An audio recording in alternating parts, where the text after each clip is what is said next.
गुरुभ्यो नमः। हरिः ओम्।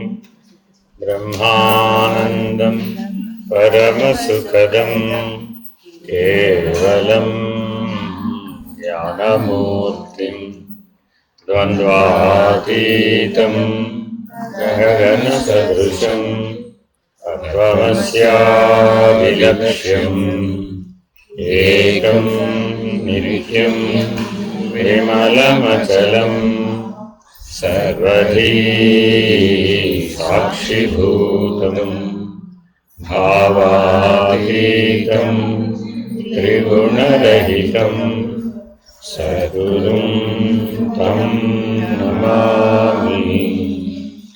नमो ब्रह्मादिभ्यो ब्रह्मविद्या सम्प्रदाय कर्तृभ्यो वंश ऋषिभ्यो महाभ्यो नमो गुरुभ्यः।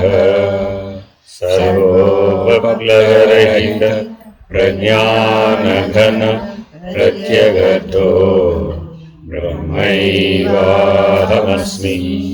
अहं पदार्थरहितः सदाशिवसमारम्भाम् व्यासशङ्करमध्यमाम् अस्मदाचार्यपर्यन्ताम् वन्दे गुरुपरम्पराम्।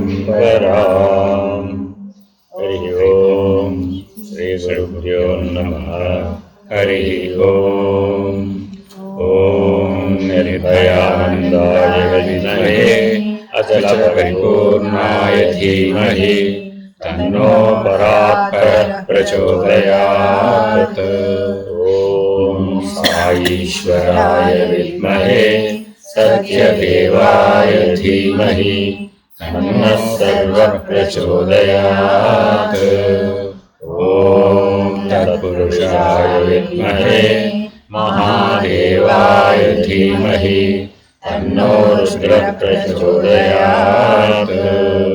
ॐ सद्गुरुरूपाय विद्महे ज्ञानबोधामृताय धीमहि तन्नो श्रीविद्यासागरः प्रचोदयात्।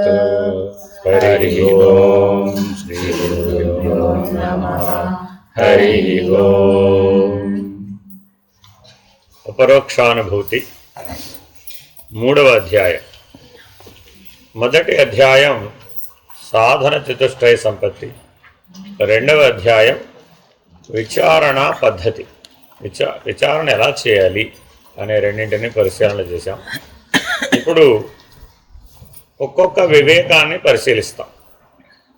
జ్ఞాన మార్గం అంటే వివేక వైరాగ్యాలతో జీవించే జీవన విధానం. ఇది మర్చిపోకూడదండి. జ్ఞాన మార్గం అంటే తెలుసుకోవడం కాదు, వివేక వైరాగ్యాలతో జీవించడం, దాన్నే జ్ఞాన మార్గం అంటారు. చాలామంది మార్గము అంటే ఏం చెప్తారంటే ఒక దగ్గర నుంచి ఒక దగ్గరికి వెళ్ళడానికి పనికొస్తుంది. ఒక దగ్గర ప్రారంభిస్తాం అనుకోండి, ఎక్కడో చోటుకి ఎండ్ చేయాలి కదా.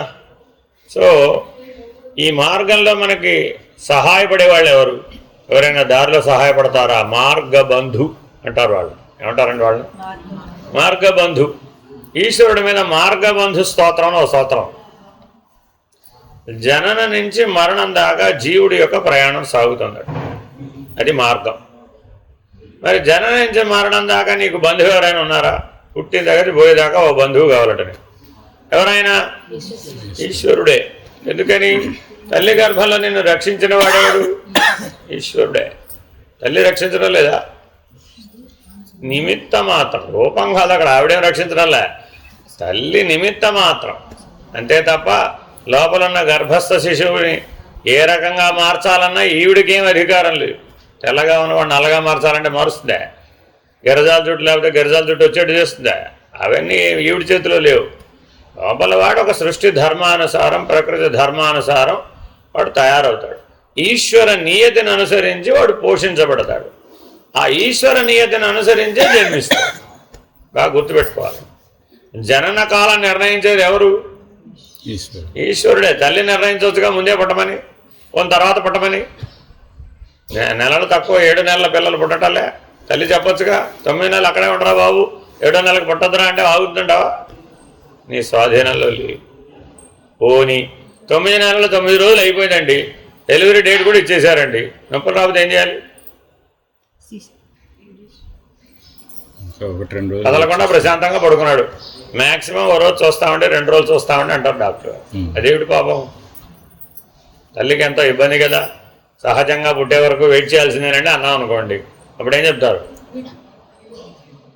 ప్రమాదం అండి బాబు, ఇద్దరికి ప్రమాదం వస్తుంది అంటారా లేదా? మరి బ్రహ్మగారు, ఈ విష్ణువు గారు, ఈశ్వరుడు గారు ఏం చేస్తున్నట్టు? సహాయపడొద్దా తల్లికి? పడాలా వద్దా? పడాలా?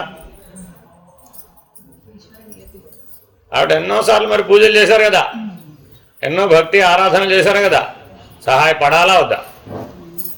మరి అలా మరి డాక్టర్లు చేసే మరి సిజేరియన్లన్నీ మరి సహాయపడినండా పడినట్టా? పడినట్టా పడనట్టా? పడినట్టా పడనట్టా? ఎలాగా? ఆయన కూడా వైద్య నారాయణ హరిహే కాబట్టి అర్థమైందండి. కాకపోతే ఒక అర్థం చేసుకోవాలండి ఇందులో. ఈ అర్థం చేసుకోవడంలోనే రహస్యం ఉంది.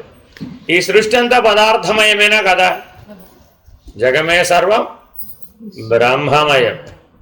జగమే సర్వం బ్రహ్మమయం. ఏమిటయ్యా బ్రహ్మమయం? ఈ విశ్వమంతా పదార్థంతో నిండి ఉంది. ఉందా లేదా? ఎక్కడైనా ఏదో ఒక రూపంలో వస్తువు ఉంది. అది మీరు ఏ పేరైనా పెట్టుకోండి. ఒక చోట హైడ్రోజన్ అనొచ్చు, ఒక చోట హీలియం అనొచ్చు, ఒక చోట ఏదో మన పీరియాడిక్ టేబుల్లో ఉన్న ఎలిమెంట్స్ ఎన్నైనా రాసుకోవచ్చు. అవన్నీ ఏమిటి? పదార్థాలే. కాబట్టి జగమే సర్వం బ్రహ్మమయం. ఆ పదార్థం అంతా బ్రహ్మమే. వెళ్ళిపోయింది. రెండో స్టేట్మెంట్ ఏమిచ్చాం? జగమే సర్వం విష్ణుమయం అన్నామా లేదా? బాబావారి భజన పాటలో కూడా ఉందండి, జగమే సర్వం విష్ణుమయం సద్గురు శ్రీ సత్యసాయిమయం. వెంటనే దాంతో జోడించాం. ఏమిటయ్యా అంటే ఆ త్రిమూర్తులని ఎలా చూడాలో ఆ దృష్టి నేర్పుతాడు సద్గురు. మనం ఎలా చూసామప్పుడు?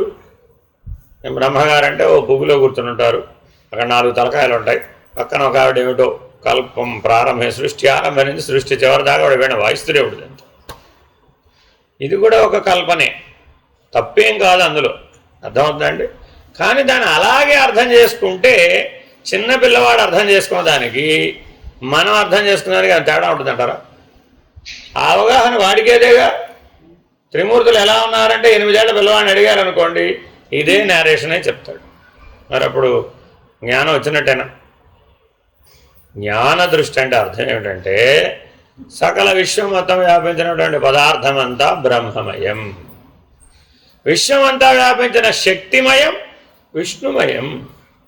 విష్ణు ఏ రూపంలో ఉన్నాడు? శక్తి రూపంలో ఉన్నాడు. మరి శక్తి రూపంలో ఉన్నాడు. విష్ణు ఏ రూపంలో ఉన్నాడండి? శక్తి రూపంలో ఉన్నాడు. పదార్థం అంతా బ్రహ్మమయం, అంతేనా కదా? మరి ఈశ్వరుడు ఉన్నాడా లేదా? మూడో ఆయన రుద్రుడు ఉన్నాడా లేదా? మరి ఆయన ఏ రూపంలో ఉన్నాడండి? ఈ విశ్వం అంతా జ్ఞానం వ్యాపించి ఉందా లేదా? సకల జీవరాశులను జ్ఞానం ఉంది, సృష్టి అంతటా కూడా జ్ఞానం ఉంది. ఏది ఎలా ఎప్పుడు ఎక్కడ ఎలా అంత పరిణామం చెందాలో ఆ పరిణామం అంతా దేనివల్ల ఏర్పడుతుందట? జ్ఞానం వల్ల ఏర్పడుతుంది. కాబట్టి జగమే సర్వం శివమయం. శివుడు ఎలా ఉన్నాడు? జ్ఞాన రూపంలో ఉన్నాడు. విష్ణు ఎలా ఉన్నాడు? శక్తి రూపంలో ఉన్నాడు. బ్రహ్మగారు ఎలా ఉన్నారు? కదా. ఈ 3 ఒక చోట ఉన్నాయి, వేరు వేరు చోట. ఈ 3 ఒక చోట ఉన్నాయి, వేరు వేరు చోట్ల ఉన్నాయి. రాళ్ళను ఉడికించగలరా మీరు? కుదరదా? రోజు బియ్యాన్ని ఉడికిస్తున్నావుగా, అలాగే రాళ్ళు కూడా ఉడికించవచ్చుగా, కుదరదా? అంటే కొన్నిటికి కొన్ని పరిమితులు ఉన్నట్టు కనబడుతున్నాయా లేదా? పదార్థాలకు కొన్నిటికి కొన్ని పరిమితులు ఉన్నాయి. అన్ని పదార్థాలని ఒకే రీతిగా మార్చడానికి వీలు కావడాలి. పదార్థం ఘనంగా ఉన్నా, ద్రవంగా ఉన్నా, వాయువుగా ఉన్నా, ఏ స్టేట్లో అయినా ఉండవచ్చు. కాక పదార్థం పదార్థమే. శక్తి శక్తే. శక్తులు ఎన్ని లేవు? చాలా శక్తులు ఉన్నాయి. అయస్కాంత శక్తి, విద్యుత్ శక్తి, విద్యుదయస్కాంత శక్తి, గురుత్వాకర్షణ శక్తి, అణుశక్తి. శక్తికి ఎన్నో రూపాలు ఉన్నాయి. మరి అవన్నీ ఎవరు? విష్ణుమూర్తి గారే. ఆ శక్తి లేకపోతే ఈ పదార్థం పోషించబడుతుందా? మన శరీరం పదార్థమేనా కదా? సప్తధాతు నిర్మితం, అంతా పదార్థమే. మరి అందులో శక్తి ఉందా లేదా? ఏమిటా శక్తి? ప్రాణం. ప్రాణం అనే శక్తి తీసి పక్కకు పెట్టామండి. ఈ పదార్థానికి ఏమైనా విలువ ఉందంటారా? అప్పుడు లేదా? అప్పుడు కూడా ఉంది పదార్థం, శవంగా కూడా పదార్థం ఉంది. కానీ ఈ ప్రాణం జోడిస్తేనే ఆ శవానికి ఏమైనా విలువ వచ్చింది, లేకపోతే రాలేదు. ఏం చేయాలని ఏముండాలి? ఆ ప్రాణం ఉండాలి. కాబట్టి మరి విష్ణువు నిన్ను ఎలా పోషిస్తున్నాడంటావు? ఏం చెప్పాం? పైగా స్థితికారకుడు, పోషకకర్త. ఎలా పోషిస్తుందండి? జనన నుంచి మరణం దాకా నేను ఆ ప్రాణం పోషిస్తాను. పోషించడం లేదా? ఒక్కరోజు ప్రాణం పని చేయకపోతే మన సంగతి తెలుస్తుంది. మనం ఉన్నట్టా లేనట్టు అప్పుడు? అరే అదేమిటండి? కాబట్టి నిన్ను పోషిస్తున్నవాడు, నిన్ను నిలబెడుతున్నవాడు, నువ్వు చేస్తున్న సకల కార్యాలకు ఆ విష్ణువు యొక్క శక్తి రూపం సహాయపడలేదండి. నీ ప్రాణం నీకు సహకరించలేదు, ఏమైపోతావు? ఏదైనా ఒక పని చేసి చూద్దాం. నీ ప్రాణం బాగోలేదండి, ఏం చేయగలుగుతావు? నిద్రపోవడం తప్ప. ప్రాణం బాగోలేకపోతే ఏం చేయగలేవు? ఆ ప్రాణం లేకపోతే ఆ నిద్రే పెద్ద నిద్ర అయిపోయింది అంతే. అర్థమవుతుందండి? కాబట్టి మరి సకల జీవరాశిని ప్రాణం పోషిస్తుందా లేదా? కాబట్టి సకల జీవరాశుల్లో ఉన్న ప్రాణం ఎవరు? విష్ణు స్వరూపమే. కానీ మనం మాత్రం ఎలా చూడాలనుకున్నా విష్ణువుని? కిరీటినం గదినం చక్రహస్తం ఇచ్చామి త్వాం ద్రష్టుమహం తథైవ. ఏమండి, మేము చూడాలనుకున్న విష్ణుమూర్తి పైన కిరీటం ఉండాలి, పట్టు పీతాంబరం కట్టుకుని ఉండాలి, నీలవర్ణ దేహం ఉండాలి, చేతిలో చక్రం ఉండాలి, ఈ చేతిలో శంఖం ఉండాలి. అలాగే అన్నాం అనుకోండి, అప్పుడు మనకి 8 ఏళ్ల పిల్లాడికి ఏం తేడా లేదు. 8 ఏళ్ల పిల్లవాడికి అది కరెక్ట్. మనకి ఇప్పుడు 60, 70, 80 వచ్చినాయండి. ఇప్పుడు కూడా మనకు ఎలా కనపడాలి భగవంతుడు? చిత్రపటంలో ఉన్న చిత్రంలా కనబడతాడా? కాదు కదా. సర్వవ్యాపకుడైన భగవంతుడిని తెలుసుకోవడాన్నే జ్ఞానం. జ్ఞానం అంటే అర్థం ఏంటండి? సర్వవ్యాపీ మహేశ్వర. ఆ మహేశ్వరుడు ఎక్కడ ఉన్నాడండి? సర్వం వ్యాపించున్నాడు. మరి అటువంటి సర్వవ్యాపీ మహేశ్వరుడిని తెలుసుకోవడానికి జ్ఞానము వివేకము అంటామే కానీ పరిమితమైన దృష్టికోణంతో ఈ రూపం మాత్రమే, ఈ నామం మాత్రమే, ఈ శరీరం మాత్రమే, ఈ పరిమితులకు లోబడినటువంటి విధానం మాత్రమే భగవంతుడు అన్నాం అనుకో, అప్పుడు ఆయన సర్వవ్యాపక స్థితికి దోషం వచ్చింది. ఈ అవస్థలో మాత్రమే మేలుకొని ఉన్నప్పుడే భగవంతుడు చూడొచ్చండి అన్నాం అనుకోండి. కరెక్టేనా? భగవంతుడు ఎప్పుడు కళ్ళలోనే కనబడతాడు. ఎంతమందికో కళ్ళలో ఎవరు కనబడతారు? భగవంతుడు కనబడతాడు. అదేంటి వీళ్ళలో కనబడ్డా, మేలుకున్నప్పుడు కనబడ్డా? ఎందుకని? ఆయన కూడా అవస్థా దోషం ఉంది. ఈ అవస్థలో కనబడితే ఆ అవస్థలో కనబడంటావా? అంటే ఎక్కడో ఏమైంది? మనకున్న మానసిక పరిమితులు, బౌద్ధిక పరిమితులు, శారీరక పరిమితులు, వీటిని తీసుకెళ్ళి భగవంతుడు కూడా అప్లై చేసి నీ వలే భగవంతుని చూసుకోవడానికి ప్రయత్నం చేశాడు. భగవంతుడు ఏం చెప్తున్నాడు? నా వలే నిన్ను చూసుకోరా బాబు. జ్ఞానం ఎప్పుడు వస్తుంది? దైవీ లక్షణాలతో మనం జీవించినట్లయితే, దివ్య జీవనాన్ని జీవించినట్లయితే, దివ్యాత్మస్వరూపులుగా జీవించినట్లయితే మానవ జన్మ సార్థకమైంది. దైవాసుర సంపద్ విభాగ యోగం ద్వారా పరమాత్మ భగవద్గీతలో మానవులందరికీ ఏ ఉపదేశం చేశాడు? నాయన, మానవుడు మధ్యలో ఉన్నాడు. ఒక పక్క దైవం ఉంది, ఒక పక్క అసురులు ఉన్నారు. నువ్వు ఈ లక్షణాలతో జీవిస్తే దైవంగా చూడబడతావు, దివ్య జీవనాన్ని కలిగి ఉంటావు. ఇదే ఈ పక్కకి జీవిస్తే ఆసురీ జీవనాన్ని కలిగి ఉంటావు. దేహం ఒకటే. భగవాన్ బాబావారు ఏమన్నారు? ఒక యుగంలో ఎలా ఉన్నారు? దేవతలు వేరే లోకంలో ఉన్నారు, రాక్షసులు వేరే లోకంలో ఉన్నారు. అప్పుడప్పుడు యుద్ధం చేసుకునేవాళ్ళు, వీడు వాళ్ళ మీద, వాళ్ళు వీళ్ళ మీద. అదో యుగం అయిపోయింది. తర్వాత యుగంలో భూమి మీదకి వచ్చేసారు ఇద్దరు. కాబట్టి వేరే ప్రాంతంలో రాక్షసులు వేరే ప్రాంతంలో, దేవతలు వేరే ప్రాంతంలో, మానవులు వేరే ప్రాంతంలో ఇలా జీవించారు. అప్పుడు కూడా ఫైటింగ్ జరగలేదు. జరిగింది. ఇంకో యుగానికి వచ్చారు, అప్పుడేమైంది? ఒకే కుటుంబంలోకి వచ్చేసారు వీళ్ళు వాళ్ళు. దేవతలు రాక్షసులు ఒకే కుటుంబంలోకి వచ్చేసారండి. చూడండి, పాండవులందరూ దైవాంశ సంభూతులు కనుక దేవతల నుంచి అంశాలన్నీ అలా వచ్చినాయి. వీళ్ళు కౌరవులందరూ రాక్షసాంశలు వచ్చేసినాయి. ఎంతైన విషయం ఏమిటంటే ఆ రోజుల్లో ఉన్నటువంటి రాక్షసాంశ కలిగిన వాళ్ళందరూ పాండవుల వైపు చేరకుండా కురువంశం వైపు చేరారు. దుర్యోధన వెనకాల చేరారు. అడిగారు శ్రీకృష్ణ పరమాత్మ, ఏమంటే అసలు మీకు దుర్యోధనుడికి ఏమిటంటే తాగాదా అని అడిగారు. మహాభారతం చూసామనుకోండి, పరమాత్మకి దుర్యోధనుడికి అంత తగాదా ఉంది అసలు ఎప్పుడన్నా? ఏం తగాదా లేదు. ప్రాబ్లమ్స్ ఏమైనా ఉంటే పాండవులు కౌరవుల మధ్యలో ఉన్నాయే కానీ స్ట్రైట్గా కృష్ణ పరమాత్మకి దుర్యోధనుడికి ఏం తగాదా లేదు. ఉందా? ఏం లేదు. ఒక రకంగా బంధువులు కూడా ఆ దేశాలన్నీ మీరు చూసుకోండి, ఇప్పటికీ బంధుత్వాలు కలిసి ఉంటాయండి. మహారాష్ట్ర, గుజరాత్, రాజస్థాన్, ఆ ఉత్తరాది ప్రాంతాలన్నీ ఇచ్చిపుచ్చుకోవడాలు ఉంటాయి సమధ బాంధవ్య. అలాగే ఆ ప్రాంత ప్రజలు ఈ ప్రాంత ప్రజలు కలిసే ఉన్నారు. కానీ అసలు ఎందుకు వైరుధ్యం వచ్చింది అని అడిగారట. ఆ రోజుల్లో రాక్షస లక్షణాలు కలిగి ఉన్న వాళ్ళందరూ వీళ్ళ వెనకాల ఉన్నారు. ఎవరు వాళ్ళు?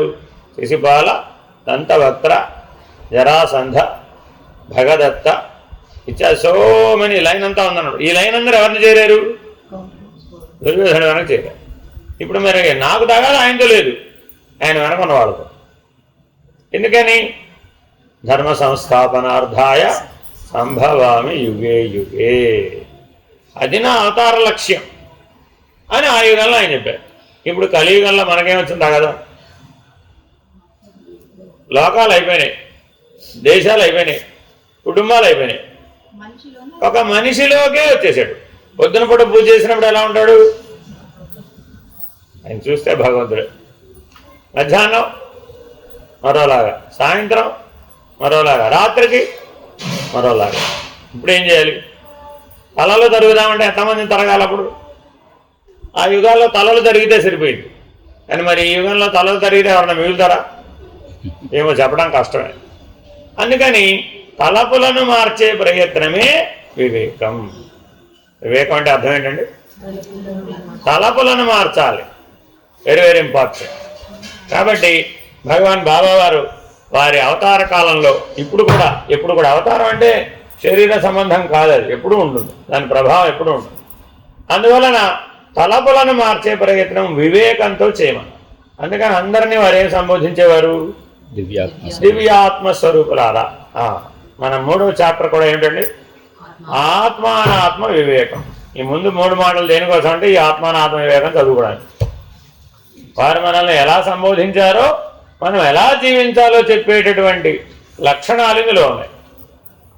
మనమందరం ఏ లక్షణాలతో జీవించాలి?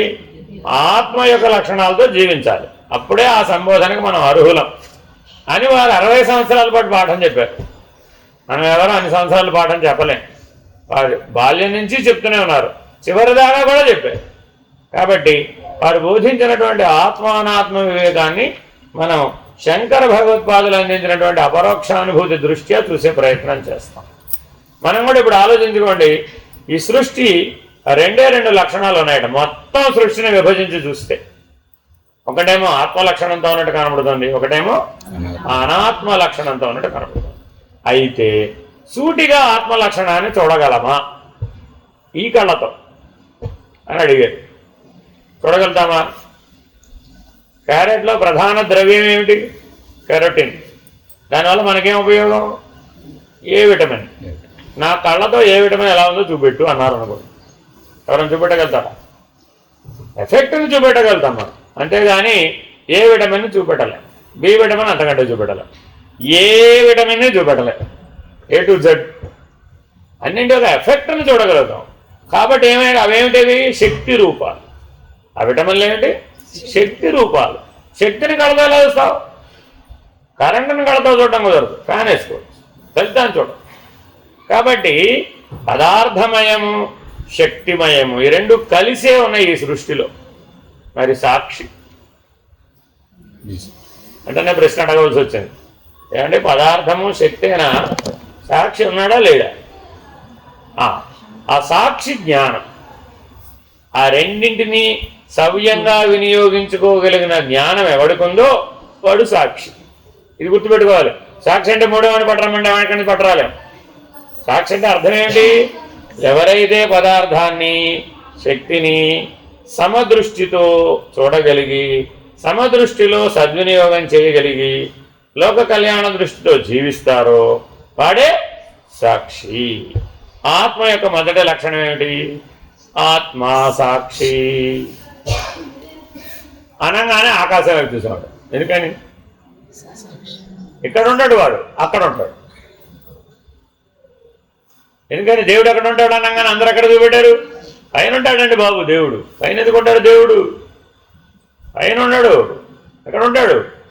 ఎక్కడైతే పదార్థాన్ని, ఎక్కడైతే శక్తిని సమత్వంతో సమన్వయంతో లోక కళ్యాణ దృష్టితో ఉపయోగించగలిగేటటువంటి స్థానం ఉంటుందో అక్కడ ఉన్నాడు దేవుడు. అక్కడే ఉన్నాడు ఆత్మ కూడా.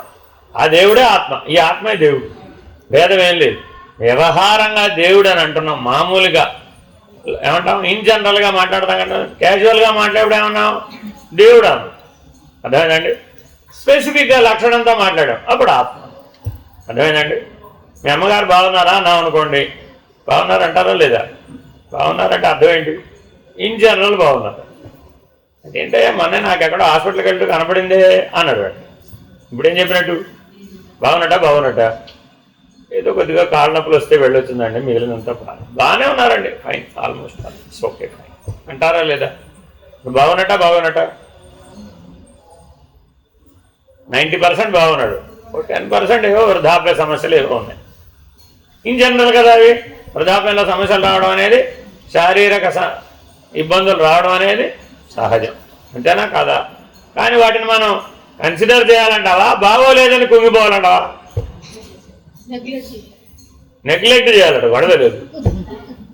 కానీ సమదృష్టితో చూడమని. వివేకం అంటే ఏమన్నారండి? సమదృష్టితో చూడవయ్యా. ఏది నీకు ఉపయుక్తం కానిది లేదు, కానీ వైపరీత్యం కూడా లేదు. అదేనండి, మానవుడికి ఉపయుక్తం కానిదంటే ఏది లేదు సృష్టిలో, కానీ దేనిని వైపరీత్యంగా సేకరించవలసిన అవసరం కూడా లేదు. కాబట్టి ఈ సమత్వ స్థానమే హృదయం. ఇది గుర్తుపెట్టుకోవాలండి. ఈ హృదయ స్థానంలో మీరు ఉన్నారనుకోండి, మీకు సమదృష్టి ఉంటుంది. మానవ జీవితంలో గడ్డి అవసరమా కాదా?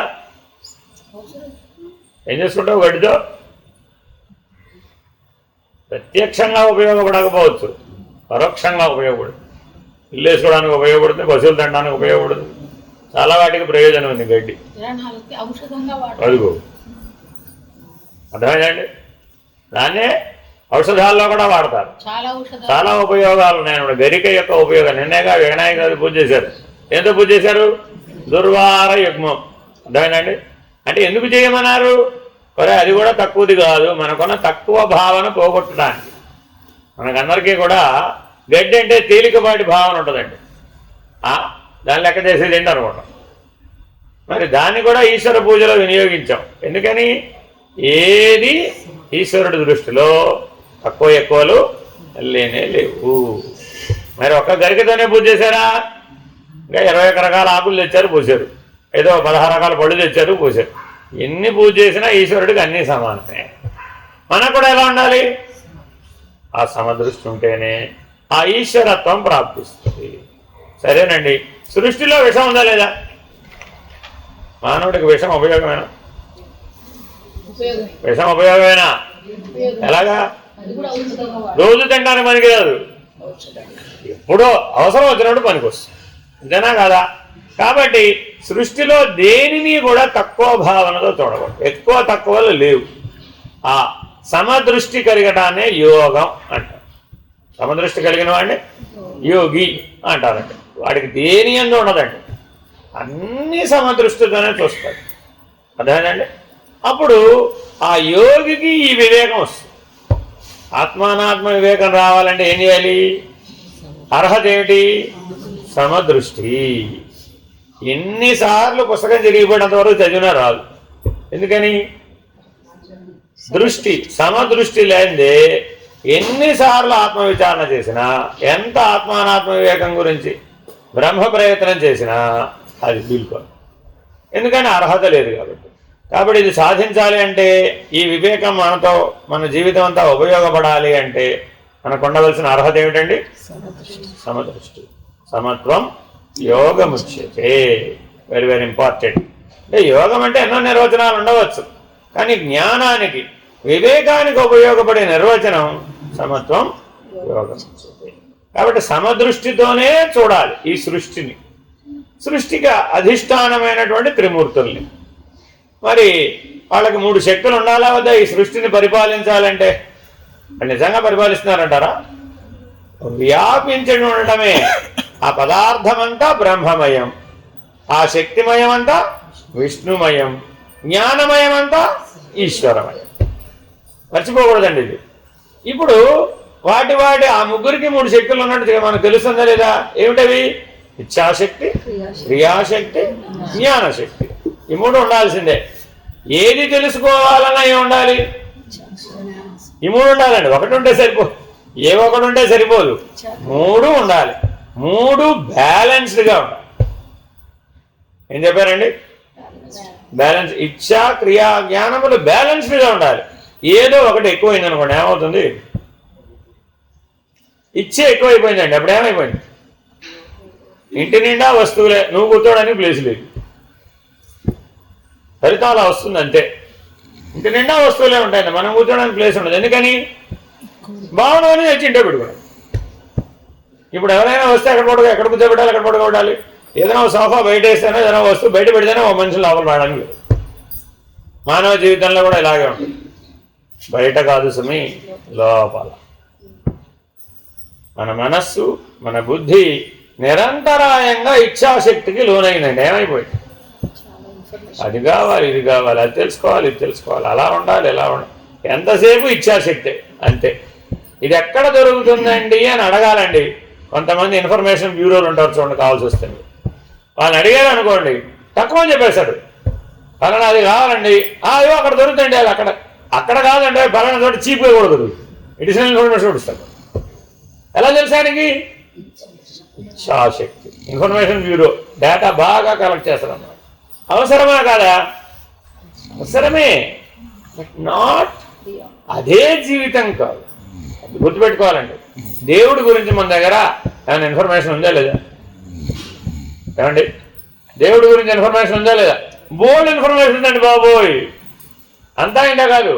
పుస్తకాలన్నీ మనకి ఏం నేర్పినాయి? దేవుడి గురించిన ఇన్ఫర్మేషనే.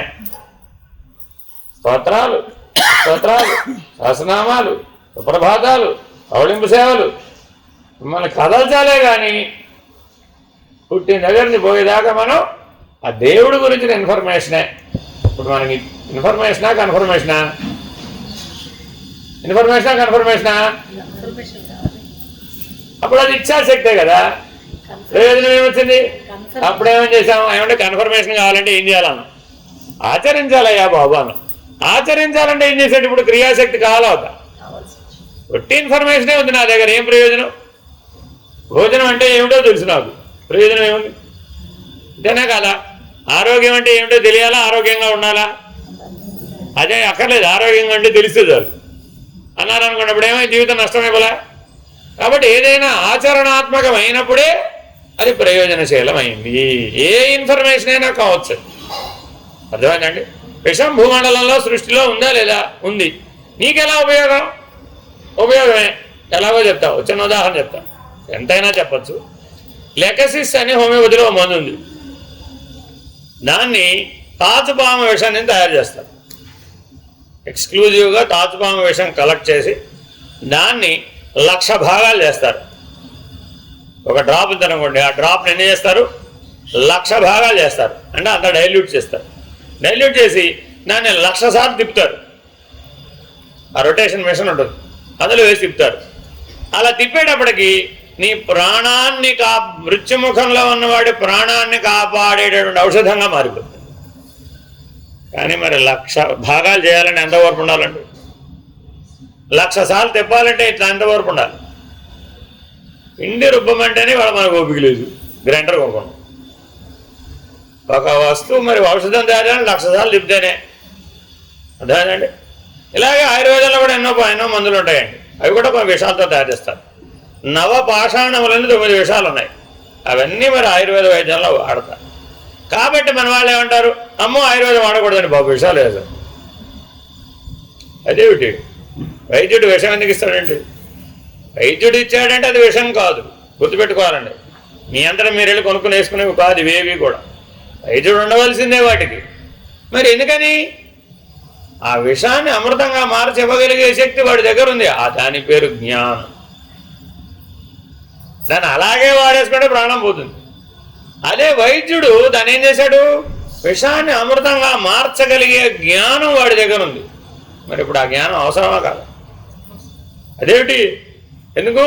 ఇచ్చాక్రియలు సరిపోతాయి కదా. ఇచ్చ అంటే ఏమిటి, ఎక్కడదో తెలుసుకోవడం. క్రియ అంటే ఏమిటి, వెళ్ళి తెచ్చుకోవడం. వేసేసుకుంటే ఏమవుతావు? క్రియాశక్తితో పని అయిపోయిందా? అప్పుడేమైంది? ప్రమాదం వచ్చింది. జ్ఞానం వస్తే ఏమైంది? విషం కూడా అమృతమైంది. ఇది సూచన ప్రాయంగా మనకి తెలియడం కోసమని శివుడు మెడలో పాము వేసి, శివుడు ఒంటి టాప్ టు బాటం అన్నీ పావులే. ఎందుకనండి? ఆయన ఏం చేయవా, కుట్టవా, ఆయనకేం అవదా? ఏం చెప్పాం పైగా? ఆయన కాలకోట విషాన్ని ధరించాడండి బాబు కంఠంలో. నీలకంఠ ఉమాపదే పాట కూడా పాడేశాం. కానీ మరి ఆ కాలకోట విషాన్ని ధరించిన వాడికి ఆయనకి ఏమవుతుందండి? ఆయన ఒళ్ళంతా విషమేనన్నామా ఇప్పుడైతే? గొంతులో విషం పెట్టుకున్నాడు కదా అని ఒళ్ళంతా విషమేనంటామేమిటి? ఆయన అమృత స్వరూపుడు. విషాన్ని అమృతంగా మార్చగలిగిన వాడెవడో వాడు ఈశ్వరుడు. దేంతో మార్చాడండి? జ్ఞానశక్తి. మరి మన కళ్ళ ముందు కనపడలేదా లేదా అలా మార్చిన వాళ్ళు? ఎంతమంది వైద్యులు ఉన్నారు. వాళ్ళలో ఉన్న జ్ఞానశక్తి ఈశ్వరుడే. మీరు మీ పిల్లల్ని పెంచారండి, మీ పిల్లాడికి ఏమన్నా ఇబ్బంది వచ్చిందండి, చేదుగా ఉన్న మంది తెలియదా? వాడు ఏమన్నాడు, విషంలా నేను వేసుకుని చేదు పొందాను. విషం చేదు కూడదు నీకు ఎలా తెలుసురా? ఎప్పుడైనా తిన్నావేంటి? అంటే అర్థం ఏంటి? మనలో ఒక రిజిస్టర్ ఉందన్నమాట. ఇక్కడ చేదుగా ఉన్నవన్నీ విషం, తినకూడదు అంతే. షుగర్ వ్యాధి వచ్చింది, ఏం చేశాడు? చేదుగా ఉన్నవే తినాలి ఆయన అన్నాడు. చిన్నప్పటి నుంచి వీడు ఏం పెట్టుకున్నాడు ఇక్కడ? చేదుగా ఉన్నది జీవితంలో తిన్నాడు అనుకున్నాడు. పరిణామం చెంది చెంది చెంది చెంది ఎక్కడికి వచ్చాడు? చేదు తింటేనే నువ్వు బతుకుతావు భో అన్నాడు అంతే. కాబట్టి మానవ జీవితంలో ఇచ్ఛాశక్తి అవసరమే, క్రియాశక్తి అవసరమే, జ్ఞానశక్తి కూడా అవసరమే. ఏమంటే బ్రహ్మగారికి జ్ఞానం లేదు, ఒట్టి ఇచ్చే ఉందంటావా? ఒట్టి ఇచ్చే ఉంటే సృష్టి ఎలా చేస్తాడండి? చేయలేడుగా. బ్రహ్మగారు దేనికి ఇన్ఛార్జ్? కృషి చేయడానికి ఇన్ఛార్జ్, సృష్టికర్త. మరి ఆయన ఎలా చేయాలి? 3 ఉండాలి ఆయనకి. ఇచ్చ ఉండాలి, సంకల్పశక్తి ఉండాలి, ఆయన ఆచరించడానికి కావాల్సిన క్రియాశక్తి ఉండాలి, దానికి జోడించవలసిన జ్ఞానశక్తి ఉండాలి. విష్ణువు గారు ఏమిటండి? పోషకకర్త. పోషించాలంటే ఒట్టి ఇచ్చి ఉంటే సరిపోతుందా? మీరు మీ పిల్లల్ని పెంచి పెద్ద చేయాలని ఇచ్చే ఉందండి, సంకల్పం ఉందండి, అన్నం మాత్రం వండనండి. ఎలా మరి? ఎలా పోషిస్తావు? కాబట్టి ఇచ్చ ఉండాలి, క్రియ ఉండాలి, జ్ఞానం ఉండాలి. అక్కర్లేదా? ఎంత పెట్టాలో తెలియాలి. అక్కర్లేదా? వాడు తింటానని పెట్టేస్తున్నాడు, తల్లి ఏం చేస్తుంది? అంతగా అవసరమైతే సాయంత్రం తింది, లేకపోతే రేపు తింది. వాడికి లడ్డూలు అంటే ఇష్టం అండి, పెట్టాడు, ఒకటి తినేసాడు, 2, 3, 4 వరుసగా పెడుతూనే ఉంటామేమిటి? ఎందుకని? వాడికి జ్ఞానం లేదు, నీకు జ్ఞానం ఉంది, అంతే తేడా. వాడికి కూడా జ్ఞానం ఉంది, కానీ భోగ స్థితిలో. జ్ఞానం లేదని చెప్పడానికి వీలేదు. ఈ సృష్టిలో ఏ మానవుడికి జ్ఞానం లేదని చెప్పడానికి వీలేదు, ఇచ్చ లేదని చెప్పడానికి వీలేదు, క్రియ లేదని చెప్పడానికి కూడా వీలు, ఆఖరికి మిగిలిన జీవరాశి కూడా చెప్పడానికి వీలు. ఎందుకని? దాన్ని కాపాడుకోవడం దానికి తెలుసు. ఎక్కడి నుంచి వచ్చింది? జ్ఞానంలో నుంచే.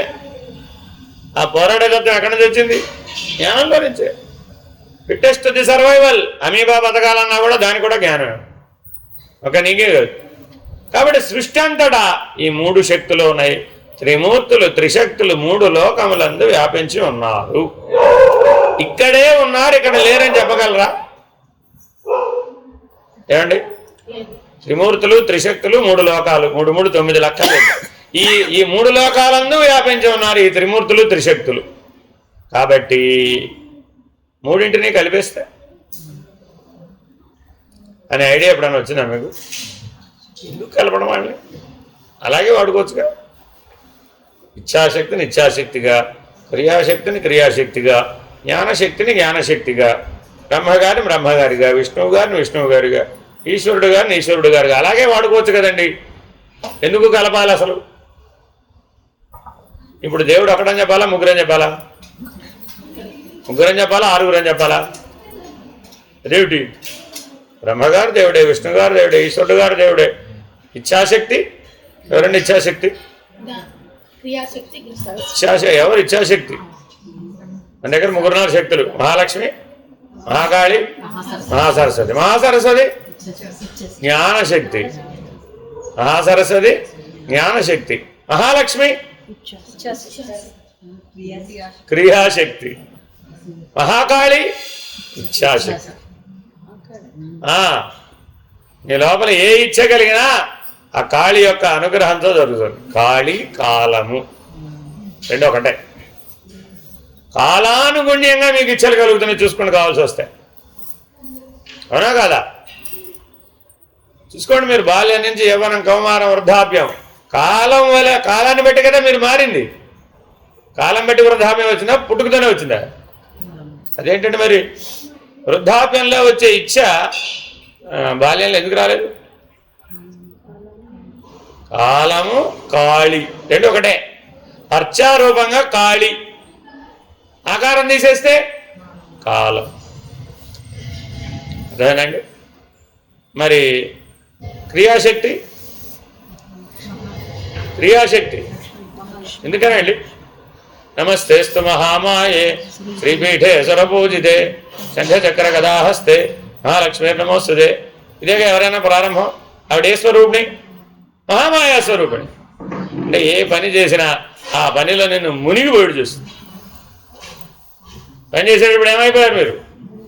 గ్యారంటీగా మునిగిపోయారు. అంతే. చదువుకున్నారండి, అప్పుడు ఏమైంది? చదువే ప్రపంచం.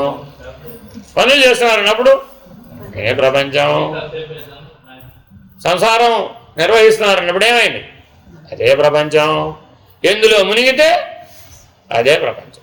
ఆ మునగడానికి కారణం ఏమిటి? క్రియాశక్తి. మీలో లేదా ఇప్పుడు మరి మహాలక్ష్మి?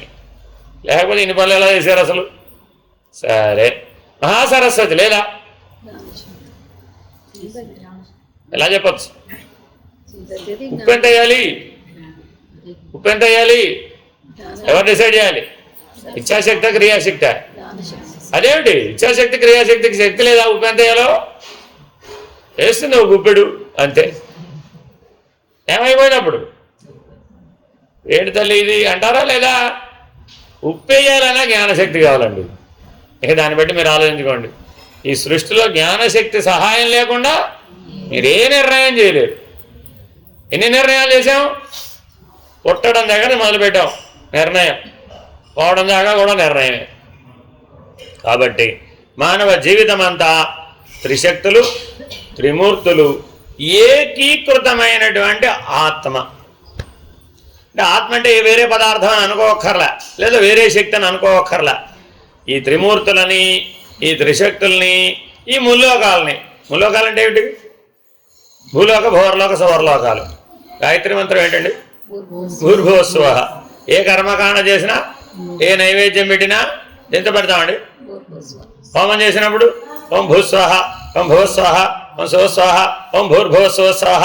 గాయత్రైదన్నమా, సావిత్రైదన్నమా, సరస్వత్యేదన్నమా. సరే, ఒకటా మూడా? మూడుగా కనపడుతున్న ఒకటి. సరిగ్గా ఆన్సర్ చెప్పడం రాదు. అయితే మూడు అంటే లేకపోతే ఒకటి అంటాడు. చూడండి, మానవుడు కొన్న పెద్ద దోషం ఇదేనమాట. మూడని చెప్పినా అజ్ఞానమే, ఒక్కటేనని చెప్పినా అజ్ఞానం. మూడుగా కనపడుతున్న ఒకటి. ఆ మాట ఎవరన్నారంటే శంకర భగవత్పాదులు. అందుకు ఆయనకి ప్రాధాన్యత వచ్చింది. అందుకని నవీన కాలంలో సర్వధర్మ పీఠాలు ఏర్పడ్డాయి. చూడండి, మీరు నిలయం వెళ్ళి చూస్తే అన్ని దేవతా విగ్రహాలు ఉంటాయి. బాబా వారిని అడిగారు, మీరే సర్వదేవతా స్వరూపులు కదండి, మళ్ళీ ఇంకా అవన్నీ వెళ్ళడం ఎందుకు? నీకు ఎప్పుడన్నా డౌట్ వస్తే చూసుకోవడానికి. ఎప్పుడైనా డౌట్ రావచ్చుగా నీకు?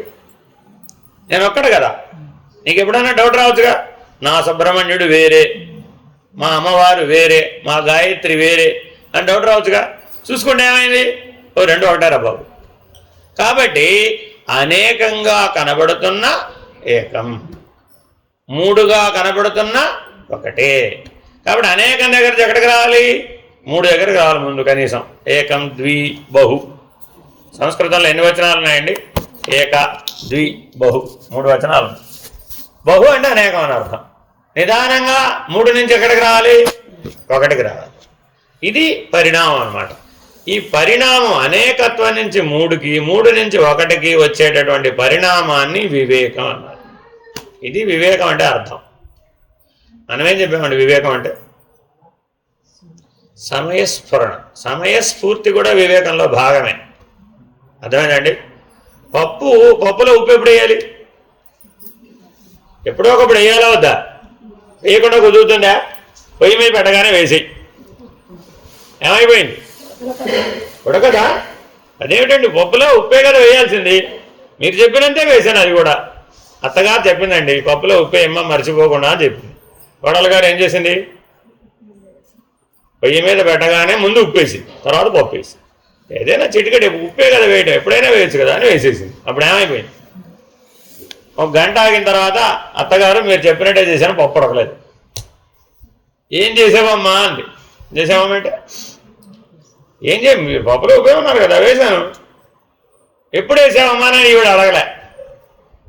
సరే రేపు నువ్వు వండుతావు కదా చూస్తాలే అమ్మా, దగ్గరుండి చూస్తాలే, ఎందుకు ఉడకలేదు అప్పుడు అర్థం అవుతుంది నాకు అని ఆవిడ వచ్చి పక్కనే కూర్చుంది. ఇప్పుడు రొటీన్గా ఏం చేసింది? ఎప్పుడు వేయాలి, ఎప్పుడు వేస్తున్నాము, ఎప్పుడు వేయాలో చెప్పేది వివేకం.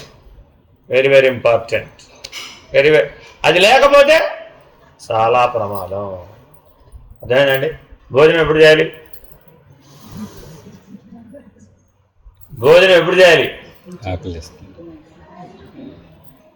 ఏమంటే భోజనం ఎప్పుడు చేయాలో తెలియాలా వద్దా? జీవితంలో ఎప్పుడు పడితే అప్పుడు తినేస్తే ప్రమాదం. కాబట్టి ఈ వివేకం ప్రతి చోట కావాలా వద్దా?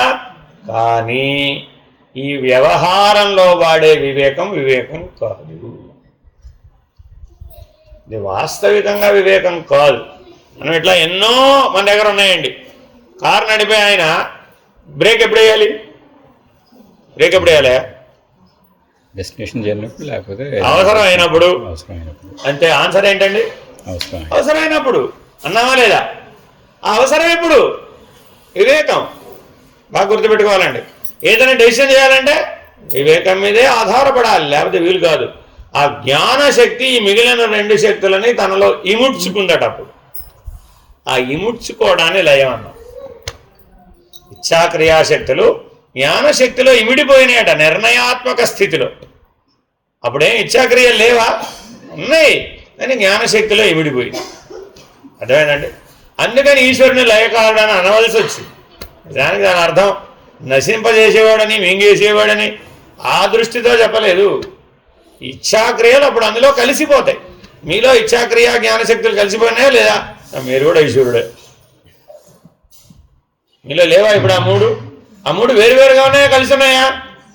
కలిసి ఉంటే ఎవరు మీరు? ఈశ్వరుడే. అందుకని పరమాత్మని మన తరఫున అర్జునుడు అడిగాడు, నేను ఎక్కడైనా వెతికేదయ్యా బాబు, నిన్ను ఎవడో వెతకమన్నాడయ్యా అన్నాడు. నీ హృదయంలో నేను ఉన్నాను ఆల్రెడీ. ఏ రూపంలో ఉన్నాను? త్రిమూర్తులుగా, త్రిశక్తులుగా ఉన్నాను. నీ జీవితం అంతా త్రిమూర్తులుగా, త్రిశక్తులుగా ఉపయోగపడుతున్నాను.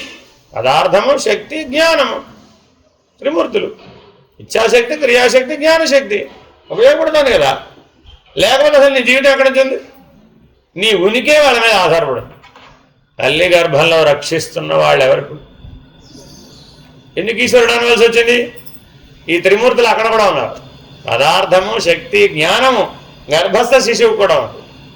ఇచ్ఛాశక్తి, క్రియాశక్తి, జ్ఞానశక్తి ఆ శిశువు కూడా ఉంది, ఇంకా పుట్టకముందే. కాబట్టి ఈ మూడు ఉన్నాయి. కాబట్టి ఆ మూడింటిని ఒక సర్వనామంతో సంబోధించవలసి వచ్చినప్పుడు ఈశ్వరుడు అన్న. ఆ ఈశ్వరుడు అన్నది భక్తి మార్గ దృష్టితో పేరు పెట్టాం. ఆ ఈశ్వరుణ్ణే జ్ఞాన మార్గం దృష్ట్యా, వివేకం దృష్ట్యా పిలవాల్సి వచ్చినప్పుడు ఆత్మ అన్నాం. ఇది ఆత్మ అంటే అర్థం. సూటిగా చెప్పినట్టే ఉందా లేదా? ఏమైనా తెలిసినట్టుందా? తెలియనట్టుగా ఉన్నాడు. సరే, శంకర భగవత్పాదులు ఆత్మానాత్మ వివేకాన్ని ఎలా ఉపయోగించాలో చెప్తున్నారు. కాబట్టి ఎప్పటికీ మనం ఎవరిని గుర్తించాలి? ప్రతి క్షణం దైవత్వాన్ని గుర్తించాలి. ఆ దివ్యత్వం ఆత్మస్వరూపమై ఉన్నది. ఏ పేరన్నా పెట్టుకో, దానికి నామరూపాలతో దానికి పనిలే. ఇది అర్థం చేసుకోవాలంట. ఆత్మా వినిష్కళో హ్యేకో దేహో బహుభిరావృత అయోరైక్యం ప్రపశ్యంతి కిమజ్ఞానమతః పరం. 17వ శ్లోకం అండి. ఆత్మ అనేది నిష్కళమైనది, అఖండమైనది, అద్వితీయము, రెండవదంటూ లేనిది. కానీ ఈ దేహం అనేది మాత్రం అనేక రకాల తత్వాలతో, అనేక భాగాలతో నిర్మింపబడింది.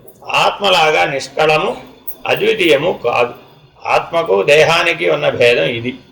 ఇటువంటి ఆత్మను, దేహాన్ని ఒకటిగానే భావిస్తున్నాం మనం. ఇంతకు మించిన అజ్ఞానం ఇంకేమి ఉంటుంది? రాటిని చూచి పాము అనుకోవడం, ముత్యపు చిప్పను చూచి వెండిగా అనుకోవడం అజ్ఞానం.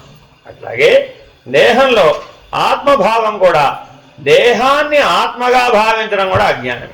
అట్లాగే కర్మగా ఉన్న శరీరాన్ని నేనును కర్తగా ఆత్మగా భావించడం కూడా అటువంటి భ్రాంతే అజ్ఞానమే.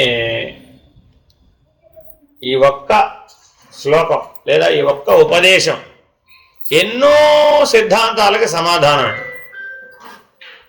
మనకి పుట్టిన మొదలు పోయే వరకు శరీరమే నేనని అనిపిస్తుందా లేదా? అనిపిస్తుందా లేదా? నీకు జ్వరం వచ్చిందండి, వీడికి జ్వరం వచ్చిందంటావే, డాక్టర్ గారి దగ్గరికి వెళ్ళావండి, ఏం చెప్పావు? వీడికి నిన్న నుంచి జ్వరం వచ్చిందని అంటాడు. వీడంటే ఎక్కడ పక్కన అటు వీడు వెతుక్కుంటాడు. అవునా కాదా?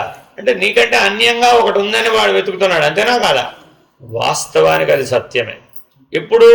నీ లోపల, బయట కాదు సుమి. అంటే బహిర్ముఖంలో వీడికి సొరకాయలు కావాలి, వీడికి బీరకాయలు కావాలంటే కూరగాయల షాపాడు కన్ఫ్యూజ్ అయిపోతుంది. అలా చెప్పక్కర్లా, అర్థమైందండి? లోపల అనుకోవాలి. కాకపోతే వీడు వేరే, నేను వేరే అని లోపల అనుకోవాలి. ఎక్కడ? హృదయస్థానం. హృదయస్థానంలో ఉన్న నేనెవరు? యథార్థ నేను. అర్థమైందండి? వీడు పనిముట్టు, ఆ నేనుకి వీడు పనిముట్టు. గుర్తుపెట్టుకోండి, ఆ నేనుకి ఎవరు? వీడు పనిముట్టు.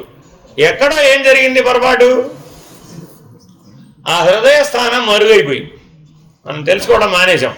ఆ గుర్తింపు పోయింది, ఆ అనుభవ జ్ఞానం పోయింది, ఆ దివ్యత్వం పోయింది.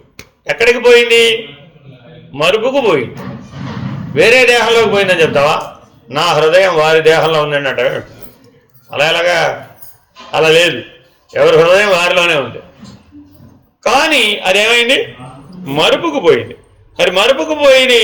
మనం ఇప్పుడు ఏదైతే గుర్తుందో దాన్నే నేను అనుకోవడం ప్రారంభించాం. దీనికి ఒక ఉదాహరణ చెప్పారండి.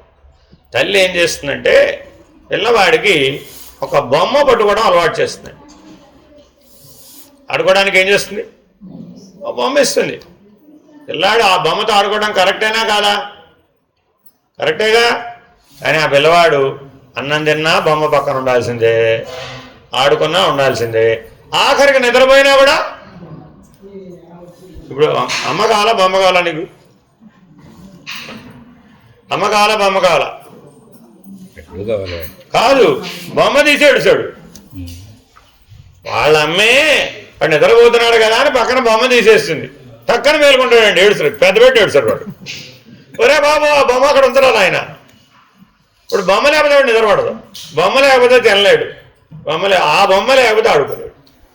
వేరే వాళ్ళ ఇంటికి వెళ్ళాడండి, అక్కడ కూడా చాలా బొమ్మలు ఉంటాయి కదా, ఈ బొమ్మ పట్టుకెళ్తాడు. వాళ్ళ అమ్మేగా ఉంది పక్కన, బొమ్మ లేకపోతే ఆడుకోడు అంతే. అక్కడికి వెళ్ళి కూడా ఈ బొమ్మ ఎదురుపడాడు. సాపేక్షమైన బొమ్మలు ఎన్ని కనపడ్డా వాడే బొమ్మ పట్టుకోవడానికి అలవాటు పడ్డాడో అటాచ్ అయ్యాడు. ఇప్పుడు మనకి అటాచ్మెంట్ ఎప్పటి నుంచి మొదలైంది? అంటే మనలో అది ఉండాలా వద్దా? అసలు ఆ లక్షణం పరిమితి. పరిమితి ఎక్కడక్క పరిమితించాలి, అది చాలా ఇంపార్టెంట్.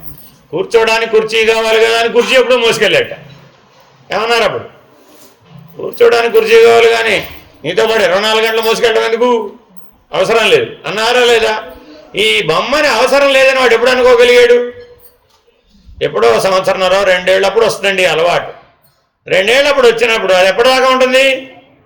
బాల్యం తొలగేదాకా ఉంటుందండి. 8 ఏళ్ళు దాటి 10 ఏళ్ళు వచ్చిన తర్వాత ఇంకా నాకు బొమ్మతో పని లేదు, నువ్వు తీసేసావో వాడే వదిలేశాడు. చూడండి, మానవ జీవన క్రమంలో వివేకం రాగానే భ్రాంతి తొలగి. 10 ఏళ్ళకి ఏమిటి వచ్చింది ఇప్పుడు వాడికి? వివేకం. అంతకుముందు నా బొమ్మను పట్టుకుంటేనే తప్ప నా జీవితం వెళ్ళదనే భ్రాంతి కాస్త.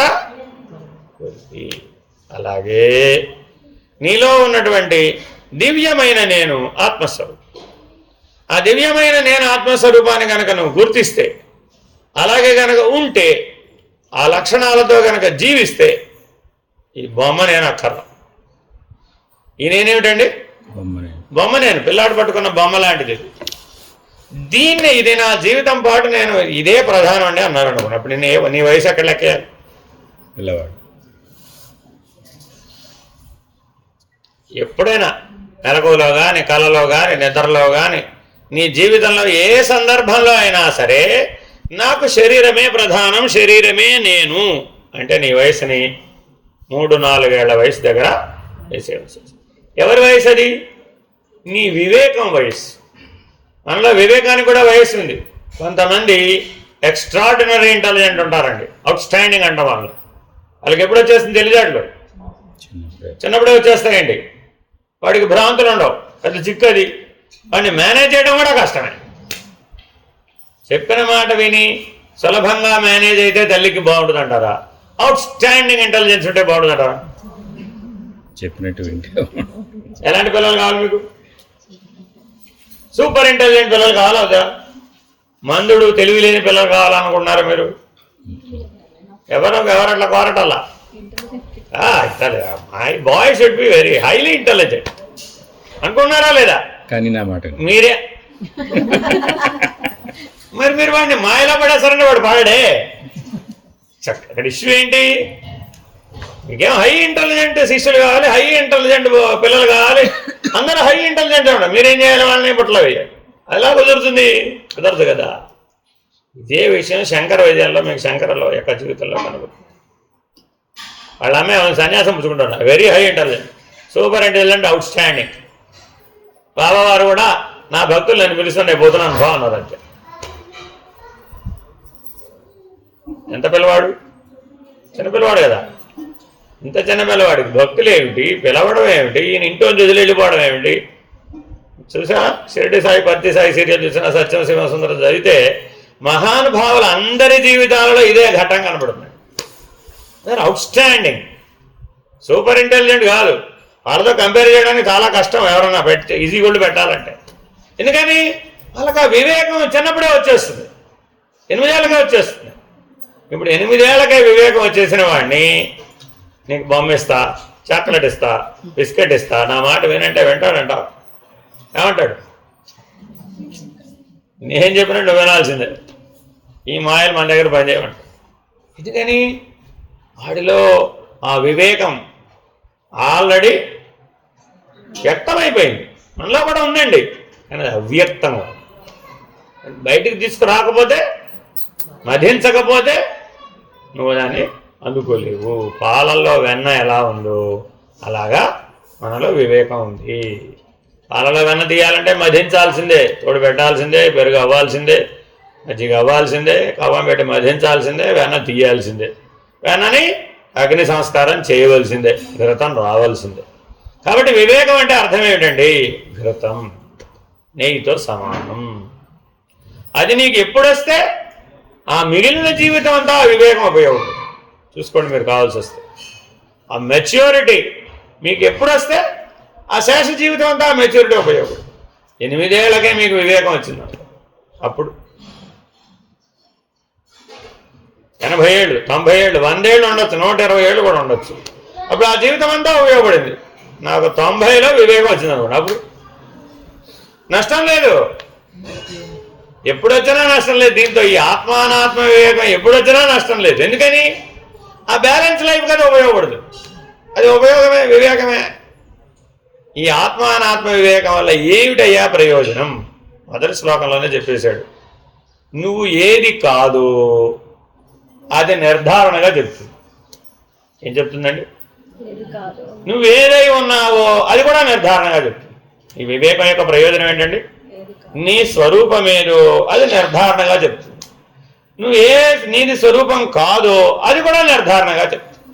కాబట్టి ఏది నీకు పనిముట్టు, ఏది ఆ పనిముట్టును ఉపయోగించేవాడు. ఇప్పుడు జ్ఞానం ఉపయోగించేవాడు ఉండాలంటావా, పనిముట్టుకు ఉండాలంటావా? ఉపయోగించేవాడు. పనిముట్టుకు జ్ఞానం అవసరంలా, క్రియాశక్తికి సరిపడా పనిముట్టు ఉంటే చాలు.